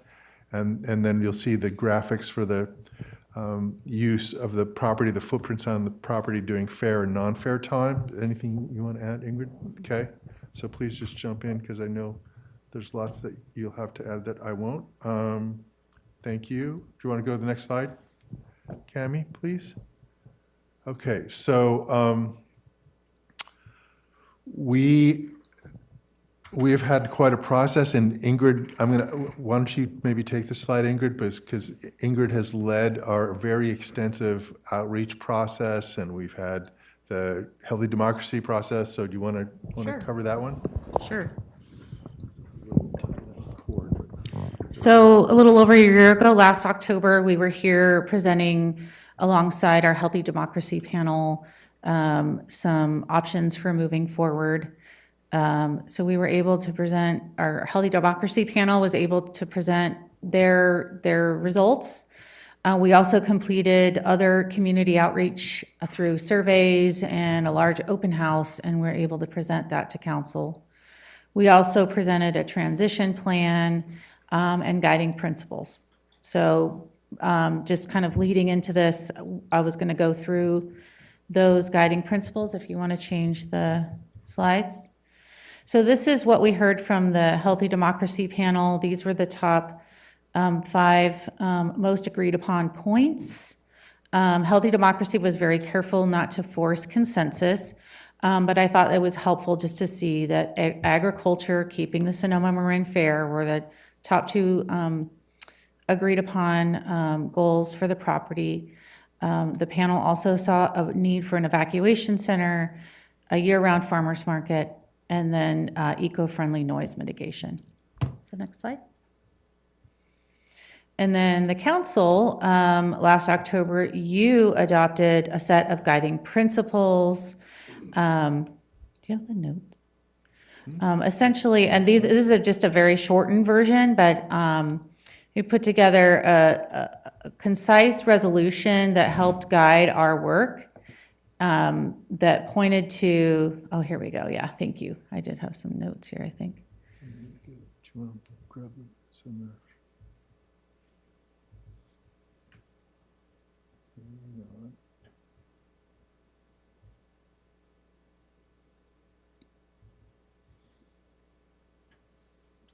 Yeah, can you go back to the slide that? Wait a minute. Just like scroll. Just Yeah, perfect. right there? Okay, sorry. Yeah, so I want to be able to read them because I think they were worded very specifically. And just a reminder for all of us, you know, what we've been working on all year, and we've been taking these policies very seriously. To acknowledge and build upon community input regarding the fairgrounds property while continuing to engage with the community going forward. To create, maintain, and enhance authentic partnerships across stakeholders and community groups with an interest in the fairgrounds property. Provide civic and institutional stability during the transition period and beyond so that the fair, event, and other key uses continue. Affirm a renewed commitment of the city to the Petaluma community's agricultural future, present, and past through near, medium, and long-term actions and milestones for the property and related programs. and also to preserve and enhance key elements, resources, and activities at the fairgrounds property that the community is connected to and that makes the place unique. To honor the legacy of history, place, and community while fostering safe, healthy, inclusive, cultural connectedness, accessibility, and usability of the fairgrounds property for the benefit of all. To preserve and enhance the capacity of the fairgrounds property to provide critical emergency response resources for Petaluma and the region. And finally, to preserve 20 acres of open space to ensure future annual fair events and evacuation center capabilities are maximized to effectively and compatibly accomplish as many of the community's needs and wants for the fairgrounds property as possible. So that was the foundation. And then we discussed a transition plan, short, medium, and long term. This year has been really the short-term action items that we had presented to develop a property management and use plan, incorporate property in the general plan, to support the DAA, to pilot uses and initiate a master plan. And as far as we've gotten, we've really kind of begun to develop a property management and use plan. We did spend considerable time meeting with the DAA and thinking through use scenarios that might occur on the fairgrounds. We also, as you recall, met with the 9 tenants that are on site and negotiated licenses for them to remain on the property. We also hired a property manager to help our staff in managing the property.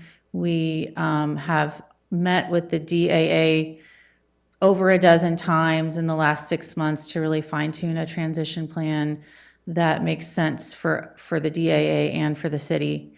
I think that will continue to be fine-tuned. That short-term was sort of 2 to 3 years, and that'll continue to be refined over the next calendar year and fiscal years. And our goal is to get on the property, understand the property, start to put it into more public use, and begin maintenance on some of the most critical infrastructure. And we expect that we'll be learning along the way and refining and bringing back refined plans as we move forward.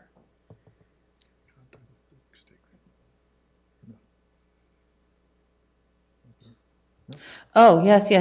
And additionally, we've been exploring pilot uses, and one of the key uses was a resiliency center.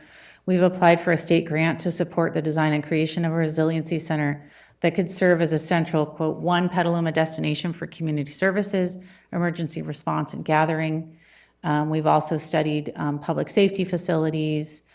We've looked at the facilities on site. So we've gathered a lot of information, and we'll be fine-tuning that into a more precise plan. Next slide, please, Cami. Here, you jump in. So thank you. And so I'll start taking us through what's covered in the license agreement. And again, we structured the license agreement with the association and with the other users on the fairgrounds the same, so it will be consistent, and they're all designed so that in this sort of learning and initiation stage that Ingrid talked about, and we're getting ready for right around the corner in just a couple of weeks, we've built in some flexibility to help ensure that we can keep the council's commitment to the community to continue the fair while also maximizing public's use and access to its most valuable property in the center of the city. So we have provided a license agreement that will provide for year-round space for the association for their administrative functions.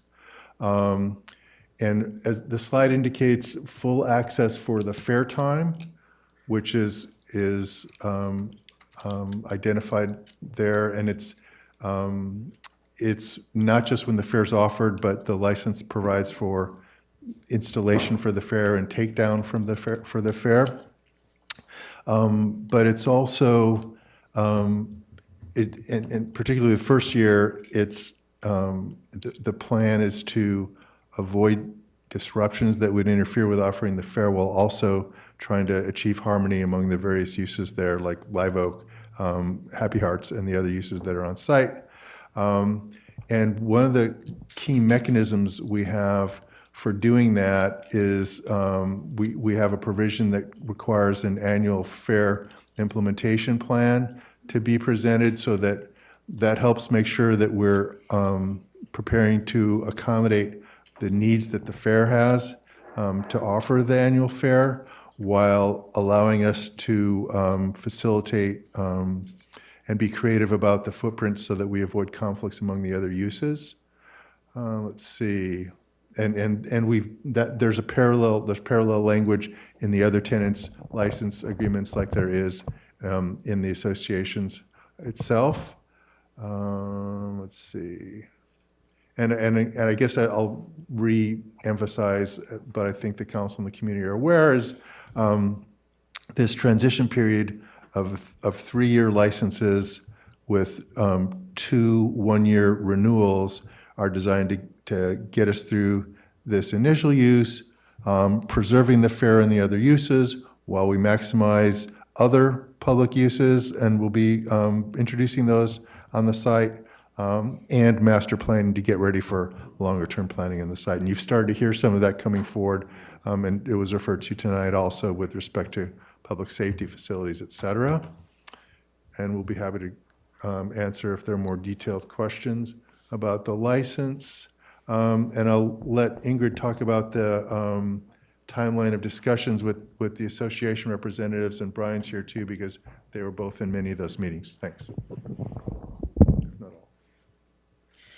Yeah, just to give a quick snapshot of how we got here today, and just to assure the council that we have diligently met with our partners on the fairgrounds over many, many months to look at various options for partnership proposals and agreements.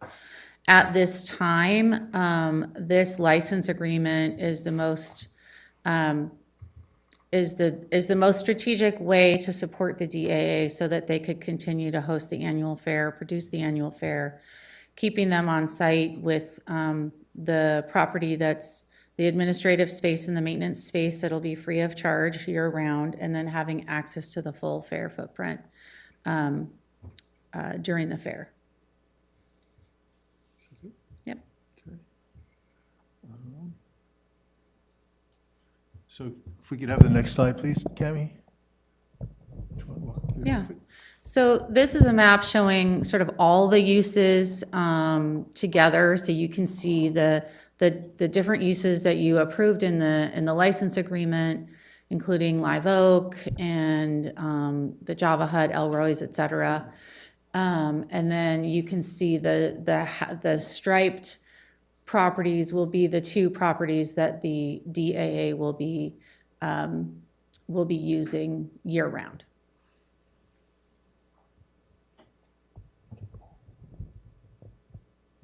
Next slide, please, Cami. Thanks. And then this map is intended to demonstrate our initial agreement in terms of footprint for the fair. The Speedway is outside of that footprint. In general, the DAA doesn't typically program that space. I do think the Speedway may offer some entertainment during the fair, and they'll work through that. But I think most importantly is there's two kind of white hashtag areas, primarily the property, well, only the property where the Live Oak Charter School is. The Live Oak School is the most impacted by the fair and struggles the most to move out all of their classrooms for the school. So our goal is to assure the DAA that property is available for the fair, so they feel confident that they have the facilities they need to offer the fair that they've most recently offered in the way that they're most comfortable with. Our goal is between now and June to look for alternative ways to provide similar spaces that might meet some of those needs and minimize the impact to the school if possible.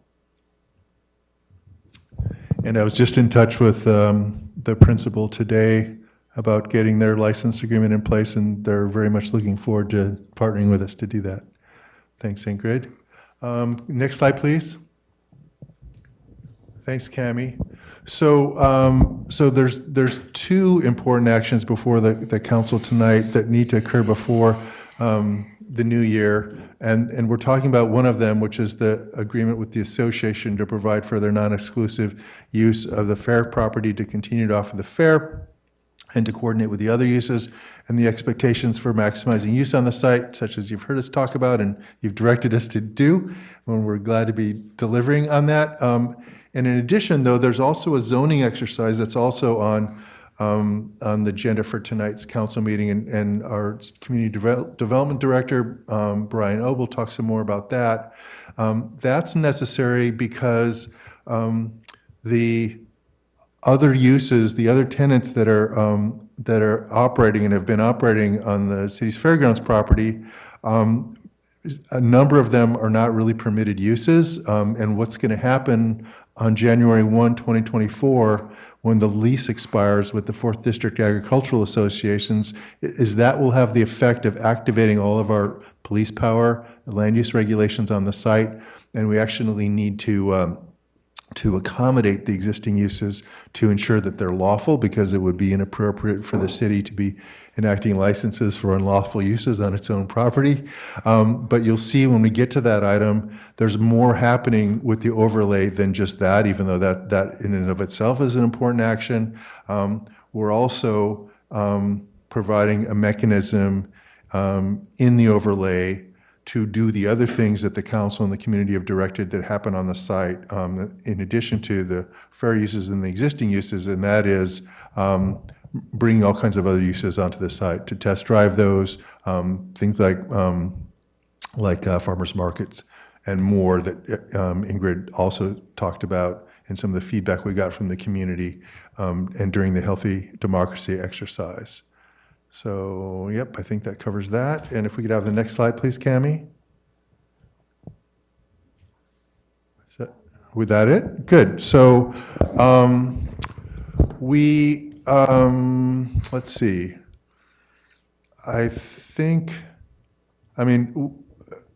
In terms of the specifics of the license, it's a contractual relationship like the others. It's non-exclusive like the others. And that's important to make sure that there's maximum flexibility to maximize the public's use and access to the site. The agreement that's before the council tonight with the 4th District Agricultural Association is substantively almost exactly the same as the others. They sort of mirror each other in the flexibility provisions. There's more detailed description of the uses that are going to be carried out by the association because it does more uses during the fair time. But in terms of the allocation of liability, in terms of the as-is nature of the property that the association is going to be using and the other tenants, that's the same, and that's important because it's no secret that there's a lot of deferred maintenance on the site. And that's another thing that we'll be addressing with the users and with our contract property manager that Ingrid mentioned. We have gotten some sort of recent feedback from the association and their colleagues in the California Department of Food and Agriculture. They've requested some changes regarding the allocation of liability provision in the agreement, which we're only going to be able to, I'm only going to recommend, we only have a limited ability to accommodate that. One of the things they've asked is to include some fault-based language, which is not really appropriate, again, because of the condition of the property, and we need to be able to tender defense if there are claims. However, we do have language, as the council is used to seeing in our indemnities, that limits our ability to do that by applicable law as is appropriate.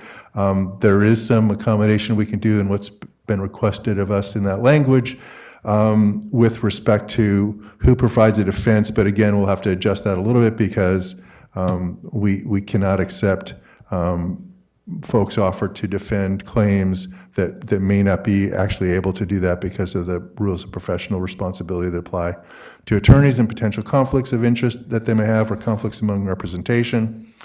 So that's So, but I think that those are details that we can resolve pretty easily. However, Brian, are you ready with the next slide? So, during the course of some of our discussions with association representatives and working through the details of a transition for the property, unfortunately, sometimes those conversations included representatives of the association suggesting that they would consider bringing an initiative to prevent the city from implementing the council's direction and the interest of members of the public in getting much greater access to and public use on the site. And we have recently learned that there is actually a current poll that's being conducted to test ballot language for such a measure that would basically have the effect of putting before the voters an amendment to the city's land use regulations that would restrict uses on the city's property. Again, it's the taxpayers' most valuable and largest piece of real estate. And the effect of the measure would be to, and Brian's sharing it with us, thank you, would be, that's the ballot question. It would be essentially to restrict the future uses of the property, notwithstanding what we've heard from the public and the council about what the potential on the site is and what's, I think, obvious to those of us that have considered the site, but instead to limit those to the uses that have been made of the property for the last 2 4th District Agricultural Association lease terms, 2 25-year successive terms. And so we felt it was our responsibility to make the council aware of that because it is relevant to whether and the extent to which the association actually is ready to proceed with us in good faith in accordance with what's made possible by the license agreement, which is to partner on the fair as an ongoing offering and ag events as an ongoing offering while the council and the city respond to the public needs and wishes and desires for more full utilization of the site. So it would be my recommendation, and I believe that's a shared recommendation for staff, or certainly my recommendation, that in view of what may be an effort either sponsored or supported by the association or on behalf of the association to prohibit making greater use of the site, that the council direct us to include in the termination provision of the license a provision under which the city would reserve the right to terminate the license upon notice to the licensee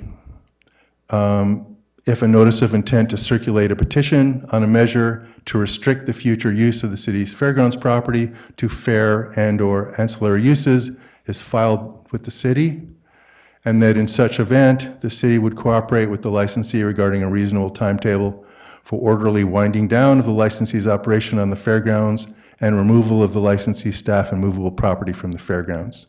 And it's probably obvious, but the purpose of a provision like that would be to give the city council the option, but not the obligation, to, in the event that the association or those working on their behalf, rather than partnering with the city, want to go to the ballot box to take the city's property effectively by restricting its use, that the council would have an option to terminate that license agreement and really to cause, I think,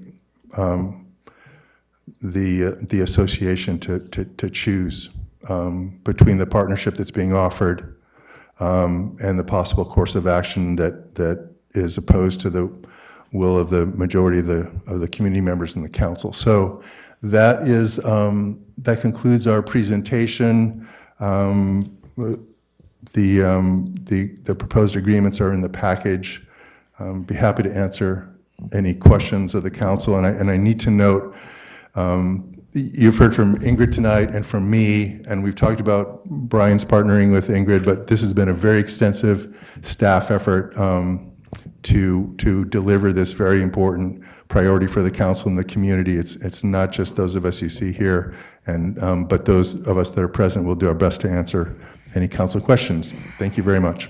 Thank you. I appreciate the presentation. And it's been a long road to get to this point. That was quite a significant comment you made there right at the end there. And I wonder if you have that, is that language available to post up on the screen, that proposed paragraph? Oh, sure. I'm sorry. Well, we were still looking at the Let poll. me see. You mean the proposed termination language? Let me share that right now. Just a second. Come on. Do you know? Yeah, can you open it? This way. I thought it would benefit us all to actually see it and to, get our head around it. And I'm sure we'll move into questions right after that. Share a participant. Oh, share screen. There you go, thank you.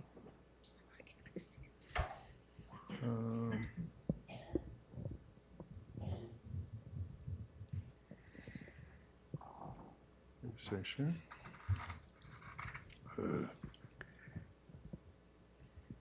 I'm sorry. Just turn that on. On right there.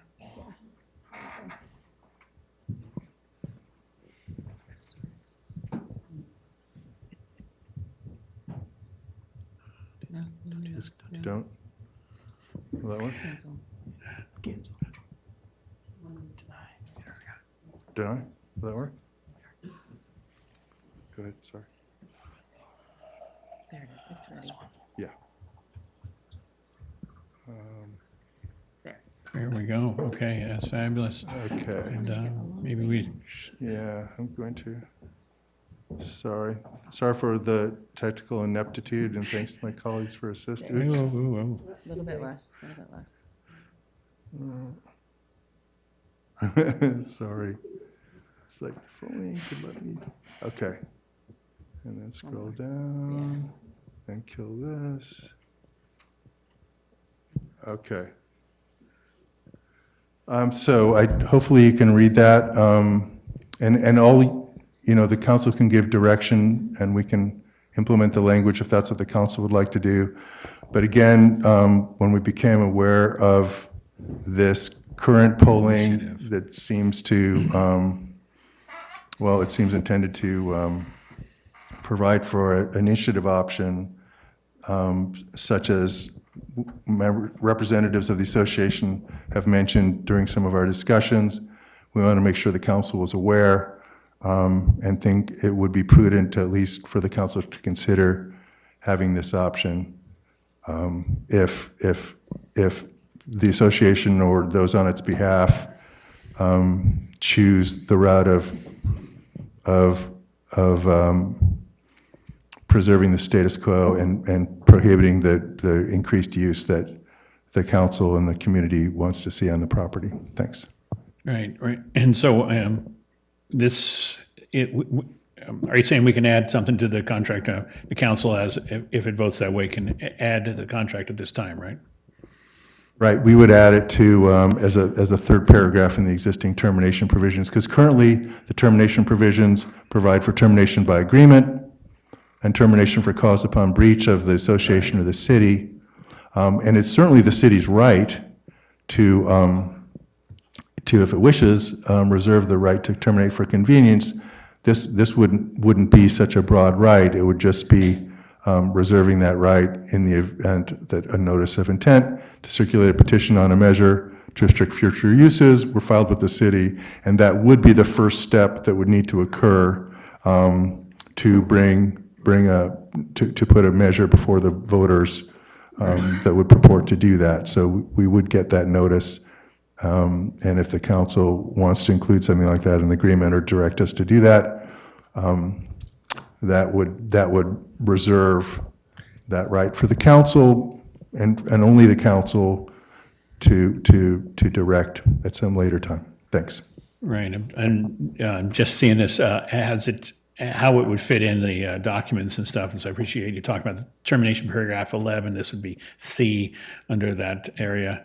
And probably we drop the word accordingly at this in this paragraph, that's it would Right, start with the city reserves. Yeah, so I think it would just be the city reserves. Perfect, okay, well, let me ask council to weigh in on questions. Councilmember Healy? Yeah, thank you. That was going to be one of my suggestions, if you don't want to use the paragraphs that are above on the screen, which is fine. So this could be 11C. And the only other change I would say in the second line would be to add the word initiative, to circulate an initiative petition.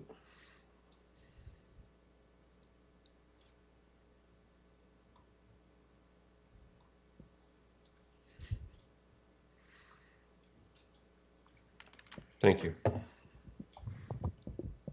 Any other questions on the lease agreement at this time? So I guess one question I do have is, it's very known that the poll occurred, but does staff have any documentation of, who put the poll out? I mean, it takes a lot of resources to do a poll like this. It can't be totally hidden as to who. Well, it's clearly a professional poll that's designed to test that ballot question and also negative and positive messaging related to that ballot question. And I don't know if someone else wants to elaborate. But Okay, yeah, no, I just, when I saw it, I was pretty offended about the bad faith that occurred over the period, and I kind of want to know who's not on board with what we're trying to do here. That's why I asked if we know who that was. But looking up and down for questions on the dais, seeing none, I'd like to move it over to public comment at this point. And I'll ask the clerk if we have any comments in ahead of the meeting. Yes, we received one public comment, and that's posted with the agenda online. Thank you very much, and I'd like to ask our moderator to run the messaging. Thank you, Mr. Mayor. Members of the public attending in person should bring their speaker cards to the clerk's desk if they have not already done so. Speakers are reminded to be respectful in their comments and that this meeting is being translated. Please pause between sentences for translation. A countdown will appear for the convenience of the speaker and viewers. Thank you very much, and not seeing any great movement towards the clerk's desk. I have one card here tonight, and I'd like to invite Tawny Tosconi to come and speak to this item. Thank you, Mayor. Tawny Tosconi, CEO of the Sonoma Ren Fair. So the new termination clause is something I've just seen, so I'll try to speak to it.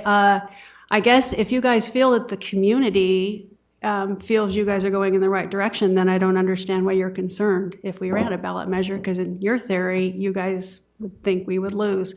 But we have had comments from members of the Healthy Democracy Committee panel who feel like you aren't going in the direction that Healthy Democracy had actually voted on and looked for. So, but we'll leave the legal eagles to work that out. I kind of questioned if this termination clause kind of flies in the face of democracy. So it'll be interesting to see what the state of California looks at when they see that termination clause. But anyway, I wanted to say that obviously where we are today is not where the Fair Board and the staff was hoping to be today. We hoped over the last several years there would be more of a joint partnership working on the fairgrounds property, which would make us more at ease about the future of the fair actually being on that fairgrounds property beyond the next 3 to 5 years. And I think in a lot of ways, the effort of the 4th DAA to take a property 85 years, and by the way, there's been 3 leases, but to take the property 85 years ago that was just a horse pasture and to create a community event center. Now, granted, it's tired. We all are, I think, but we did do all the infrastructure. We did all the buildings. We did all the parking lots. And it seems like that effort has been dismissed. But regardless of that, I do want to move forward with us working with the staff at the city. We've had a good relationship, I think, and we've gleaned a lot of information from each other. I'm hoping we can work forward, but ultimately, we do need a forever location for the fairgrounds. And hopefully through the master planning process, you'll allow us to participate to make sure that we can include elements in the master plan that guarantees the future of a fairgrounds. But obviously, if we can't do that, we represent Sonoma and Marin counties, and we'll have to find a different location or get some sort of continuity at the location there at the fairgrounds. But I thank you. I know that we are all going to work very positively towards a good transition. I feel really, really comfortable with the city staff and the fair staff and how we're going to work to make sure all of those people that have supported us for thousands of days, but many decades, has a very positive transition from the change in management. So thank you. Thank you. And seeing no other public, I'd like to bring it back to the council for comments as we move to, yes, Councilmember Healy. So, this latest wrinkle was a bit unexpected, but it reminds me of a story of when Ronald Reagan was governor of California. And Governor Reagan was asked if he'd be willing to compromise on an issue and settle for half a loaf. And he cheerfully responded that yes, he'd be happy to settle for half a loaf now and half a loaf later. And, this agreement was negotiated in good faith by all the parties, and this is the agreement. And so this is what I expect to move forward with going forward. And this latest edition just ensures that's the understanding of all the parties. And of course, the 4th DAA is going to be welcome to be an active participant in all the master planning activities, as is the rest of the community, and we want to make this a success for everyone. So with that, I'd be willing to move the item. And I'll second that. Well, we have a motion and a second, and any other comments? Can just confirm with the proposed amendment, yes? Yes, of course. Good. Any other comments? I'll just comment that I am looking forward to the process and, working together with the 4th DAA, the community, all together. And Council, if I could just add in response to Ms. Tasconi's comments, the initiative of power is the initiative power, and the people have it, and it's guaranteed under the Constitution, and we respect it as we must. And the language that we've suggested in response to the current push-pull doesn't affect the initiative power. However, the city is not required to contract with a partner that may not be engaging in good faith. And so that's what the language that we've suggested goes to. It doesn't affect and can't affect the initiative power. Thank you. Thank you. And I kind of like to add on to that. We do see cases where two candidates are running against each other, and there's a third-party PAC that maybe puts out something nasty right before the election, this kind of thing.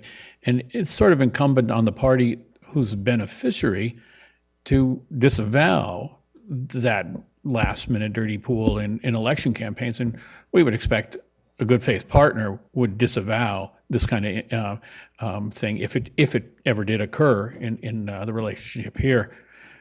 The other point I did want to make is that while the other tenants around the property are somewhat easier negotiating, probably not a lot of concern who the landlord is as subtenants. With the fair, it's they had a deeper stake, many years of roots, many years of efforts, and so getting to this point is we knew it was a deadline today, but getting here is a real achievement, and so I want to thank the staff involved and the DAA and everybody that we've got a deal, and on January 1st, the public engagement on the property, is just going to rocket out, and we're looking forward to many good things, which is also a challenge to staff. Now that we've done what we wanted to do, the staff's got to get us to the next level of showing that we in fact can deliver on all the promise we're making here. So we have a motion, we have a second, and so may we have a roll call vote? Barnacle? Aye. Kidder Thompson? Yes. Healy? Yes. Now recused. Posake? Yes. Shribs? Yes. And McDonald? Yes. Motion passes 6-0 with now recused. Thank you very much. We'll move to item 13, which is an adoption of an urgency ordinance, an introduction, first reading of an ordinance amending Chapter 5 of the Petaluma Implementing Zoning Ordinance to add Section 5.080, establishing a fairgrounds overlay zone and authorizing a zoning map amendment to zone a portion of 2 existing parcels located at 866 East Washington and 0 East Washington Street. And let's see here, Councilmember Now remains recused on this item, and I'd like to invite Brian O., our Director of Community Development, to make the presentation tonight.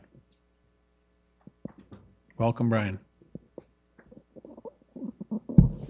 Thank you, Mayor. Just pull up the PowerPoint. All right.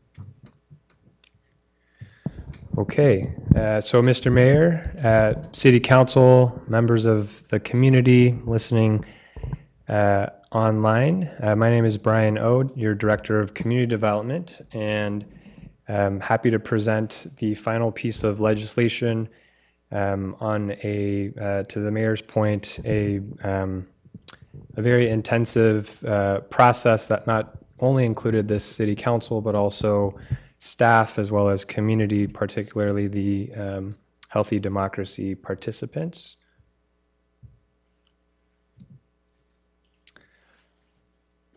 And so a little bit of background on how we got here. Tonight, what council is considering is an overlay, a zoning overlay over the city's fairgrounds. And so just a quick bit of background here. The 4th District Agricultural Association, which is the current managers of the city facilities, the lease is set to expire at the end of this year. There's a transition plan that's currently in process that staff is working on. So if you, members of our community that were listening on the previous item, this is somewhat of a repeat here, but just for the purpose of this item. So City Council adopted the resolution to establish the guiding principles, and I'll walk through those quickly on the next slide. And then most importantly, City Council adopted a resolution earlier this year to execute license agreements with the existing tenants that are on site. And so staff has been working diligently to complete all 9 separate licenses, and also we do now have direction to continue on with a 10th license. And so again, City has been working hard to assume property management and operations to start January 1st of the turn of the year. The community has also likely seen a lot of outreach and messaging related to the Kenilworth Park. And so this is an ongoing separate process to help revitalize and to engage with the community on how future improvements to our Kenilworth Park that's just adjacent to the fairgrounds, again, unrelated and not impacted by the overlay. And this really sets us up as a city, as a community, to have that discussion related to future planning, master planning, which the 4th District Agricultural Association will absolutely be a part of. Guiding principles here, the council adopted last year. We'll just focus on the 3rd principle, is to provide civic and institutional stability during the transition period and beyond, so that the fair event and other key uses continue. And so that's the direction that we received from council and the what has led us to the proposed overlay here this evening. So a little bit about the existing 9 tenants. Many of us have interacted with the different businesses, the different schools on site. But this is the current makeup of our what makes the fairgrounds. And so there's actually two different parcels, two different zoning designations. What this overlay will do is retain those existing regulations that the city has for both of those parcels, and also helps essentially legalize the number of different businesses and programs that our community has grown accustomed to. And so again, with that commitment that council made on that note, and so just starting from the top, Elroy's, Java Hut, Airport Express, Happy Hearts Preschool, Rebuilding Together Petaluma, Play Dog Play, Playland, Live Oak Schools, and Glad Enterprises, which commonly known as the Speedway. And so again, two different zoning designations that you see in the column, just from the second to the left, and then the what our zoning code, so the IZO is the implementing zoning ordinance that the city has, defines these types of uses accordingly. And so everything from an undefined use, mobile vending, down to commercial recreation and outdoor. And then the final column there is the existing regulations. And so what you see with the hyphen, these would currently be unpermitted or uses that would not be allowed based on our existing zoning. And so that's where the zoning overlay comes in to play. So over the next few years, as the city embarks on a master plan effort, the zoning overlay would essentially legalize the uses here that you see on the screen.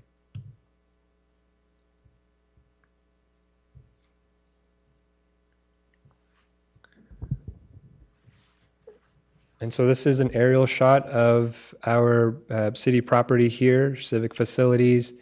It includes everything. There's a couple carve-outs there to the northwest of the corner on Washington and Payran. That's obviously what we're proposing to not be included, and that's Kenilworth Park. And then to the other extent there, Kenilworth Drive in Washington is our swim facility and skate park. And so this would include all of the parking lots as well as the actual site. And so again, the purpose of the overlay, how do we allow interim operations of these legacy uses? How can we achieve the guiding principles that this council has adopted for the site? And how do we ensure operation of the site is in the best interest of the public? And so there's some proposed regulations as part of the draft ordinance. And how do we appropriately regulate and permit other potential civic uses?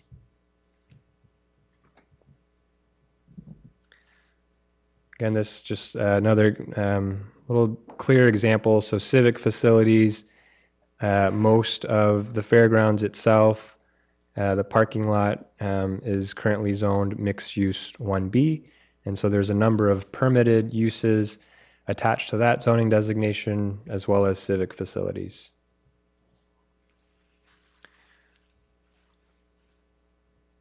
And so the overlay is found as attachment 1, exhibit A, and it does it proposes to do 6 things. How do we ensure that the existing tenants are able to operate during this transition and interim phase? It also assumes that maintenance and repairs and potential modifications may be necessary on the existing structures. And so there's some provisions in the overlay ordinance that would help dictate this. Number 2, with respect to the healthy democracy effort, a permitted use being the annual Sonoma Marin Fair, everything that we've become accustomed to as residents of the North Bay and Petaluma in particular. This solidifies the commitment that the city has to move forward with having a fair, an annual fair on site. 60-day temporary uses, and so we've talked a lot about testing and potential uses of a temporary nature, and so this is an existing provision in our zoning ordinance. 60-day temporary zoning permit. This is an administrative permit. So as new uses are proposed by the community, temporary in nature, that's one potential path that we could permit and regulate potential uses over the next few years. Temporary public benefit uses, again, this is, if you think about 60 days as maybe a summer farmer's market or something that has a start to an end, less than 60 days, that sort of fits in that number 3 category.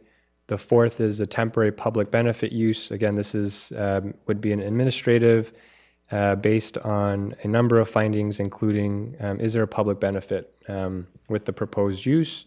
This would also not include any permanent structures, and so the language is quite clear on that. And then the number 5 and number 6, existing zoning uses. And so previous slide, I outlined 2 different zoning designations, civic facilities and mixed use. Each of those have permitted uses and conditional use, conditionally permitted uses that the city rules allow. And so again, typically that would be a use permit, that would be a potential building permit that could be approved by Planning Commission. Given this is a such a high profile site, such any of these potential uses, proposed uses may need a budget allocation. The overlay proposes that the approval land with City Council, Planning Commission with the recommendation. This would also include any major site improvements that may be proposed. So again, there's a few different categories here, 3 through 6, that would help us envision any potential use during this interim phase. Last week, Planning Commission voted 4-0 in favor to move this forward with 2 minor recommendations. And the 2 are displayed there: to strike food from the definition of mobile food vendor. And so this, the comments there were around, the economy with, not just food vending, but the potential for new uses that may be non-food. And so we wanted to move that recommendation forward. And then this was really a staff error. The ordinance that we presented to the Planning Commission had 90 days, but again, the temporary zoning permit that is in our zoning ordinance clearly states 60 days, so we're just looking to align both the overlay ordinance as well as our existing language around temporary use. And so all that to say, what's before you, what you're considering really is one of the final steps to achieving the vision, or at least the start of the vision that the community outlined a few years ago. And so with this potential overlay here that City Council is considering, it really allows the city, it really allows the community to move forward.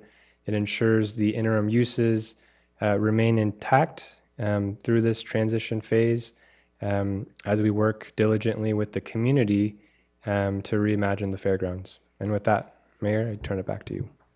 Wonderful. Thanks. A great presentation. Great look forward. And any questions of staff? And Mayor and Council, if I could just add one thing after Brian's excellent presentation, and that is what's a little unusual here is we were just talking about zoning changes that need to be made to accommodate the existing uses and to implement well the guiding principles. but we should not lose sight of the fact that this is the city's, what's unique about this parcel, it's city-owned fee property. So the zoning regulations alone don't permit others to come use the city's own fee property. There also has to be permit or authorization or license regarding that use, like you're seeing with the association itself, like you approved tonight, and also for the other tenants. So you have that extra layer of control and ability to really fine-tune what happens there. And the scheme that Brian has just outlined and staff took to the Planning Commission, and you know, have their recommendation too, covers the zoning piece, the regulatory piece of that, but the city still has control over others' use of its property, you know, whether it's for whatever kind of installation. So that exists. Thanks. Those are exactly the questions I'm going to ask in a minute here. Like, how do we access? But Council Member Shribs. Okay, just a couple of questions and some, also a couple things for just clarity. First off, just on the second line there, when you said for 60 days, limit the use. Because 60 days could be defined either as 60 continuous days or 60 days total throughout a year. So that has to be clarified, which we refer to. Because I know maybe someone would like to go to the circus that we had here, and the circus may want to have continuous use, just one time a year, versus someone else that may want to come in every weekend, farmers market and other vendors, or like an art dealer might say, okay, let's set something up. I'll come in every weekend, 3 days, and then every single weekend. Are those going to be compared the same way as 60 days or not, continuous or total? So that has to be, that language I think needs to be cleared up, because different people may want to have temporary use in those two different time slots.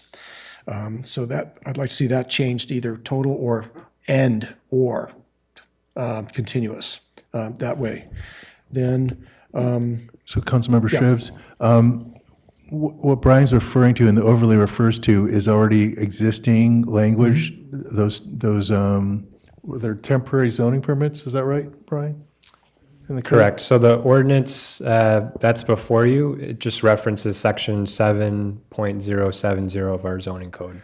Still not clear. Proposing Is that referring to 60 days continuous or 60 days total? So we read it to mean up to. It's not automatic 60 days. It's up to a maximum of 60 days in a calendar year.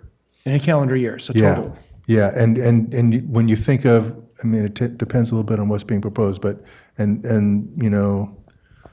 the old language in the zoning ordinance could be clearer than it is, but we construe it as up to 60 days. And if you think about the uses that are listed for as being eligible for that or intended for that kind of permit, they're itinerant uses. They're not prolonged uses. So that's how we've consistently construed that, and it's really just a cross reference in the overlay to the existing ordinance. Okay, good. Because we have to make sure that who's going to be using it for that purposes. Because some folks, 60 days is 52 weeks in the year. That's 1 day, just a little over than 1 day a week. But if someone wants to use it 2 days a week for 6 months out of the year, well, but that's remember, more than 60 days. Remember, we really have absolute control over what happens on the city's fee property. Uh-huh. In addition to what we're making lawful under this exercise. So we're not going to,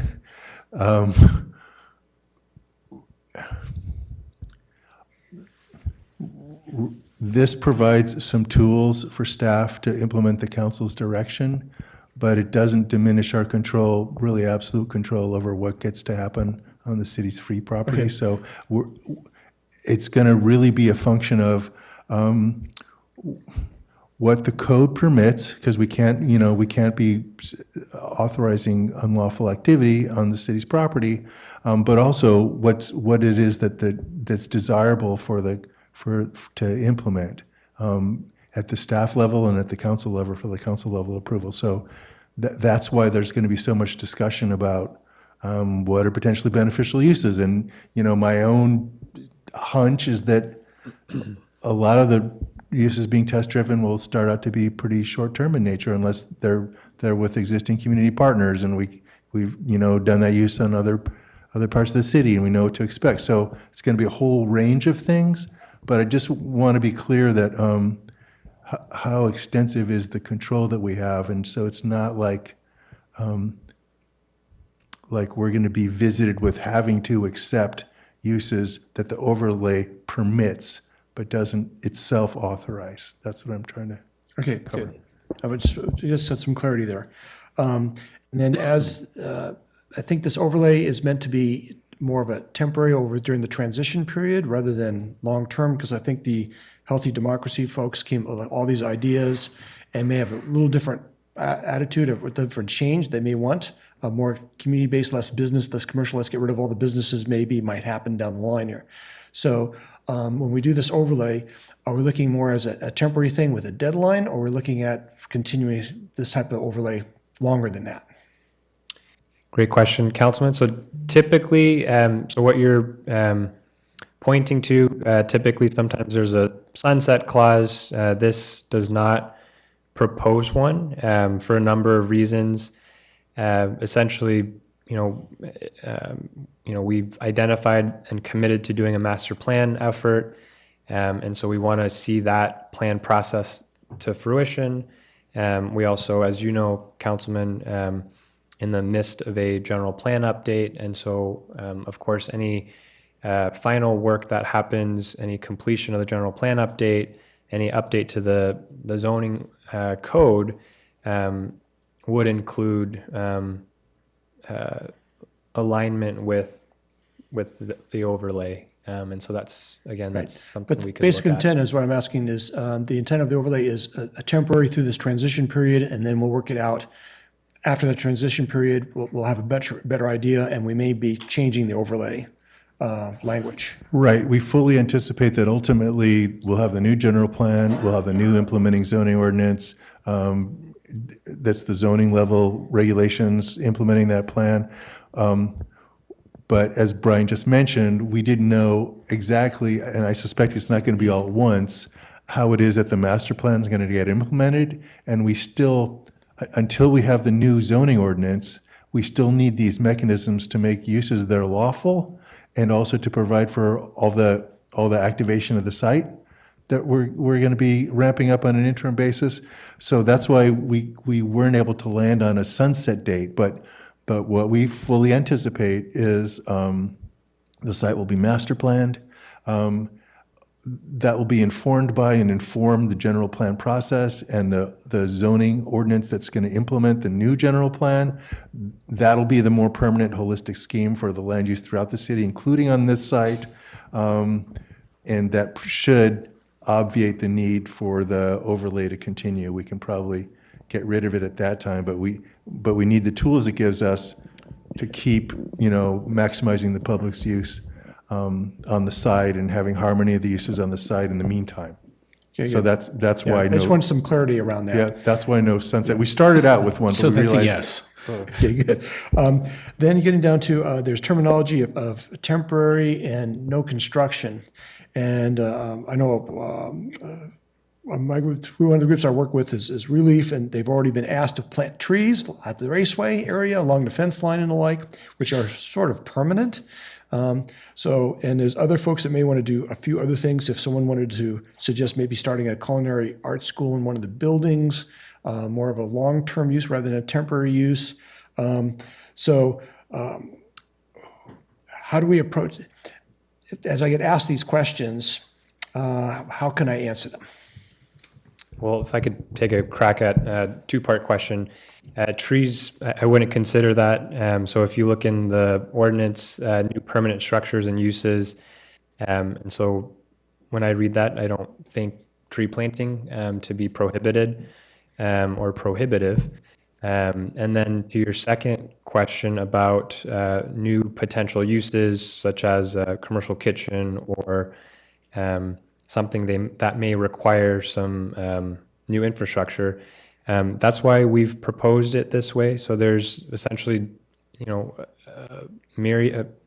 various ways that if the community has an idea and put something forward and There's multiple paths that this ordinance would allow that to be permitted.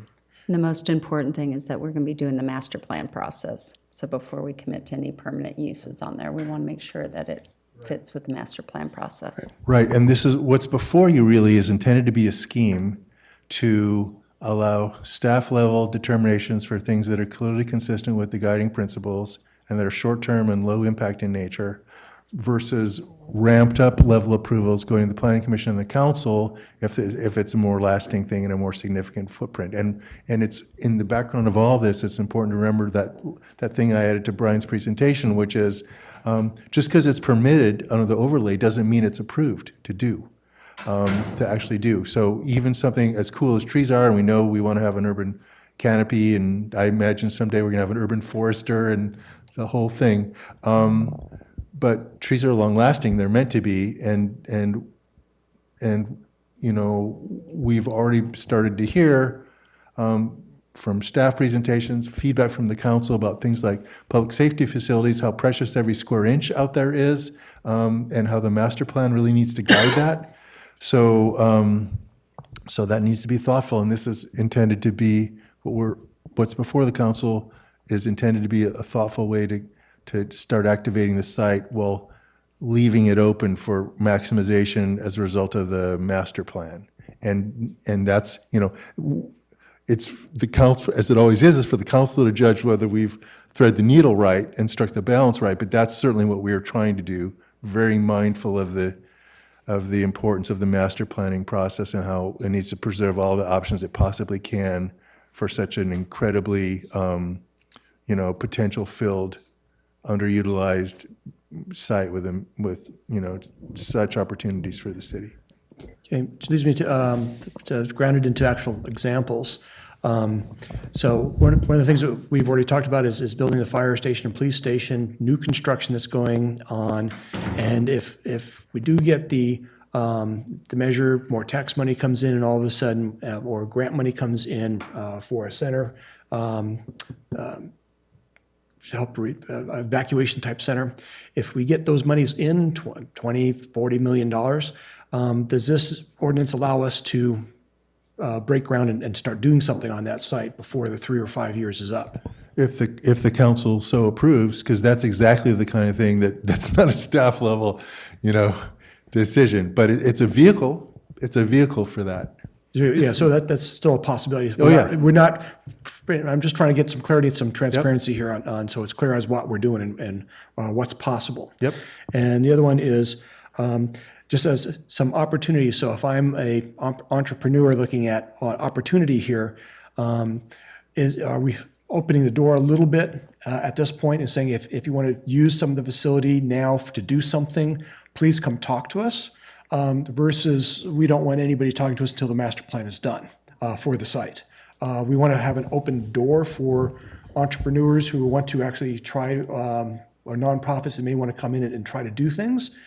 Absolutely, So absolutely. That doesn't preclude our community from coming to us and Right. sharing their ideas. So this is a more of an opening possibility rather than a closing down is what I'm suggesting. And that's what we're trying to publicize here. There's been a lot of work to get to this point, but the exciting time really starts now. And, you know,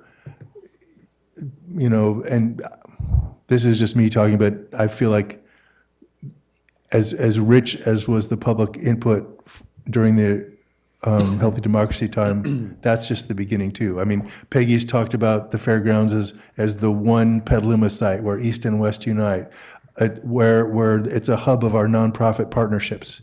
You know, the public's been champing at the bit to get on its property, so they need to get on the property. That stuff that's listed in the guiding principles, that's pretty expansive and vision. And lots more details are gonna flesh that out. So the doors are gonna be open, literally and figuratively, to a lot of things. And this is definitely intended to be a framework for that, with you know, varying levels of approval needed. The more significant is the potential impact, or the more lasting the potential use is. Good. I just want to clear, when we're making regulations and things, we're actually trying to be helpful to everyone to move forward and do new things and be innovative. I just want to make that clear. Thank you. Councilmember Healy. Thank you. I'll be briefer. I'm fine with the proposal, but there was one slide that raised other questions in my mind that kind of go beyond the four corners of what we're doing tonight. Could you go back to the tenant slide?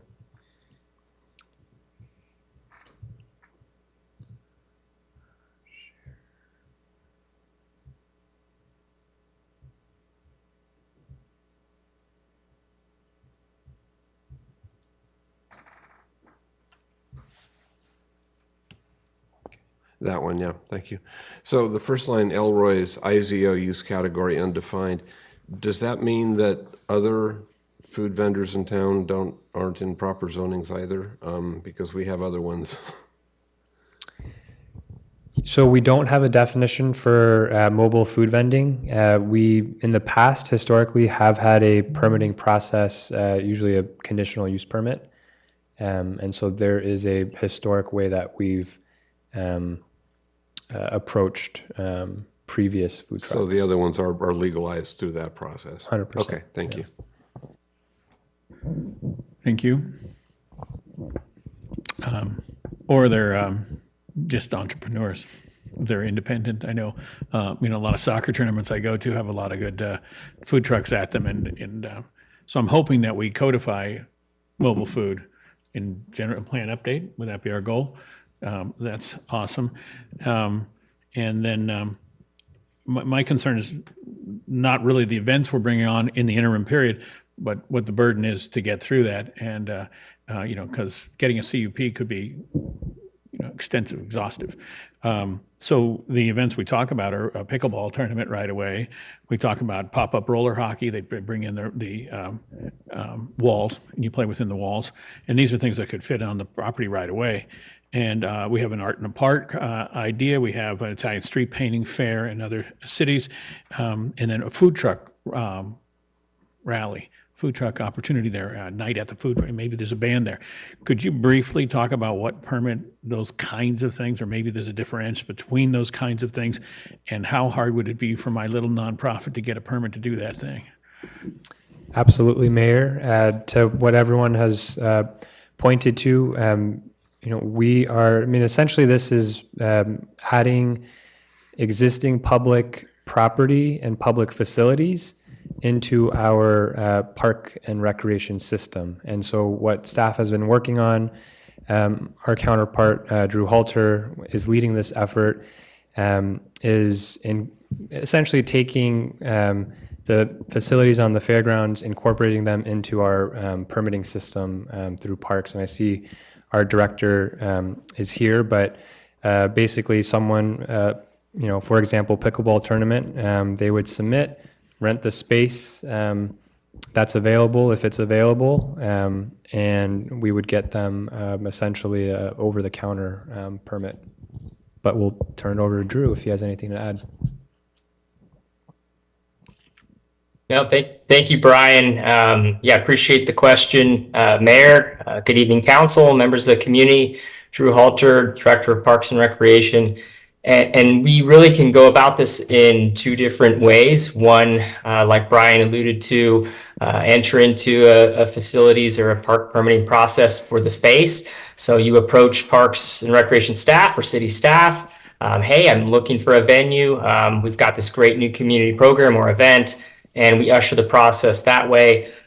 Or we schedule or have instructors and run programs in-house where we're organizing, staff's organizing leagues, events, etc. So no one way is better than the other. I think we know that there's a lot of incredible folks and energy in the community looking to run exciting new programs. And so we're not limited by the process. We want to remove barriers and make it easy and streamlined. And that's what we're prepared to do. So thank you. Yeah, thank you. I've had a lot of success, others, organizations, a lot of success working with the city to use city facilities for events, and I appreciate that. Did any of those items I mentioned raise to the level where they couldn't be administratively over the counter? None of the ones you described, no. That's good news for the community. Thank you. Any other questions before we open public comment? Then let's go to public comment and ask the clerk if she's received any communications prior to the meeting. No public comment has been received. Thank you very much. And I'd like our moderator to weigh in. Thank you, Mr. Mayor. Members of the public attending in person should bring their speaker cards to the clerk's desk if they have not already done so. Speakers are reminded to be respectful in their comments and that this meeting is being translated. Please pause between sentences for translation. A countdown will appear for the convenience of the speaker and viewers. Thank you very much. And seeing no one moving towards the clerk's desk, I'll close public comment and bring it back to council and invite Councilmember Healy. Thank you. With that, I will make a motion to adopt the urgency ordinance and to introduce as a first reading the permanent ordinance. I'll second that. So we have a motion and a second. And I just want to comment that I appreciate that this is to get all uses into conformance, but also to kick off the good that opening it up to public, more public participation will bring. And with that, I'd like to ask the clerk for a roll call vote. Barnacle, Aye. Cater Thompson, Yes. Healy, Yes. now recused, Posake, Yes. Shribs, Yes. and McDonald. Yes. Motion passes 6-0 with now recused. Wonderful. Thank you all very much for the presentation and the long-term work on this process. And with that, we are adjourned for the evening at 9:29. And happy holidays to everyone.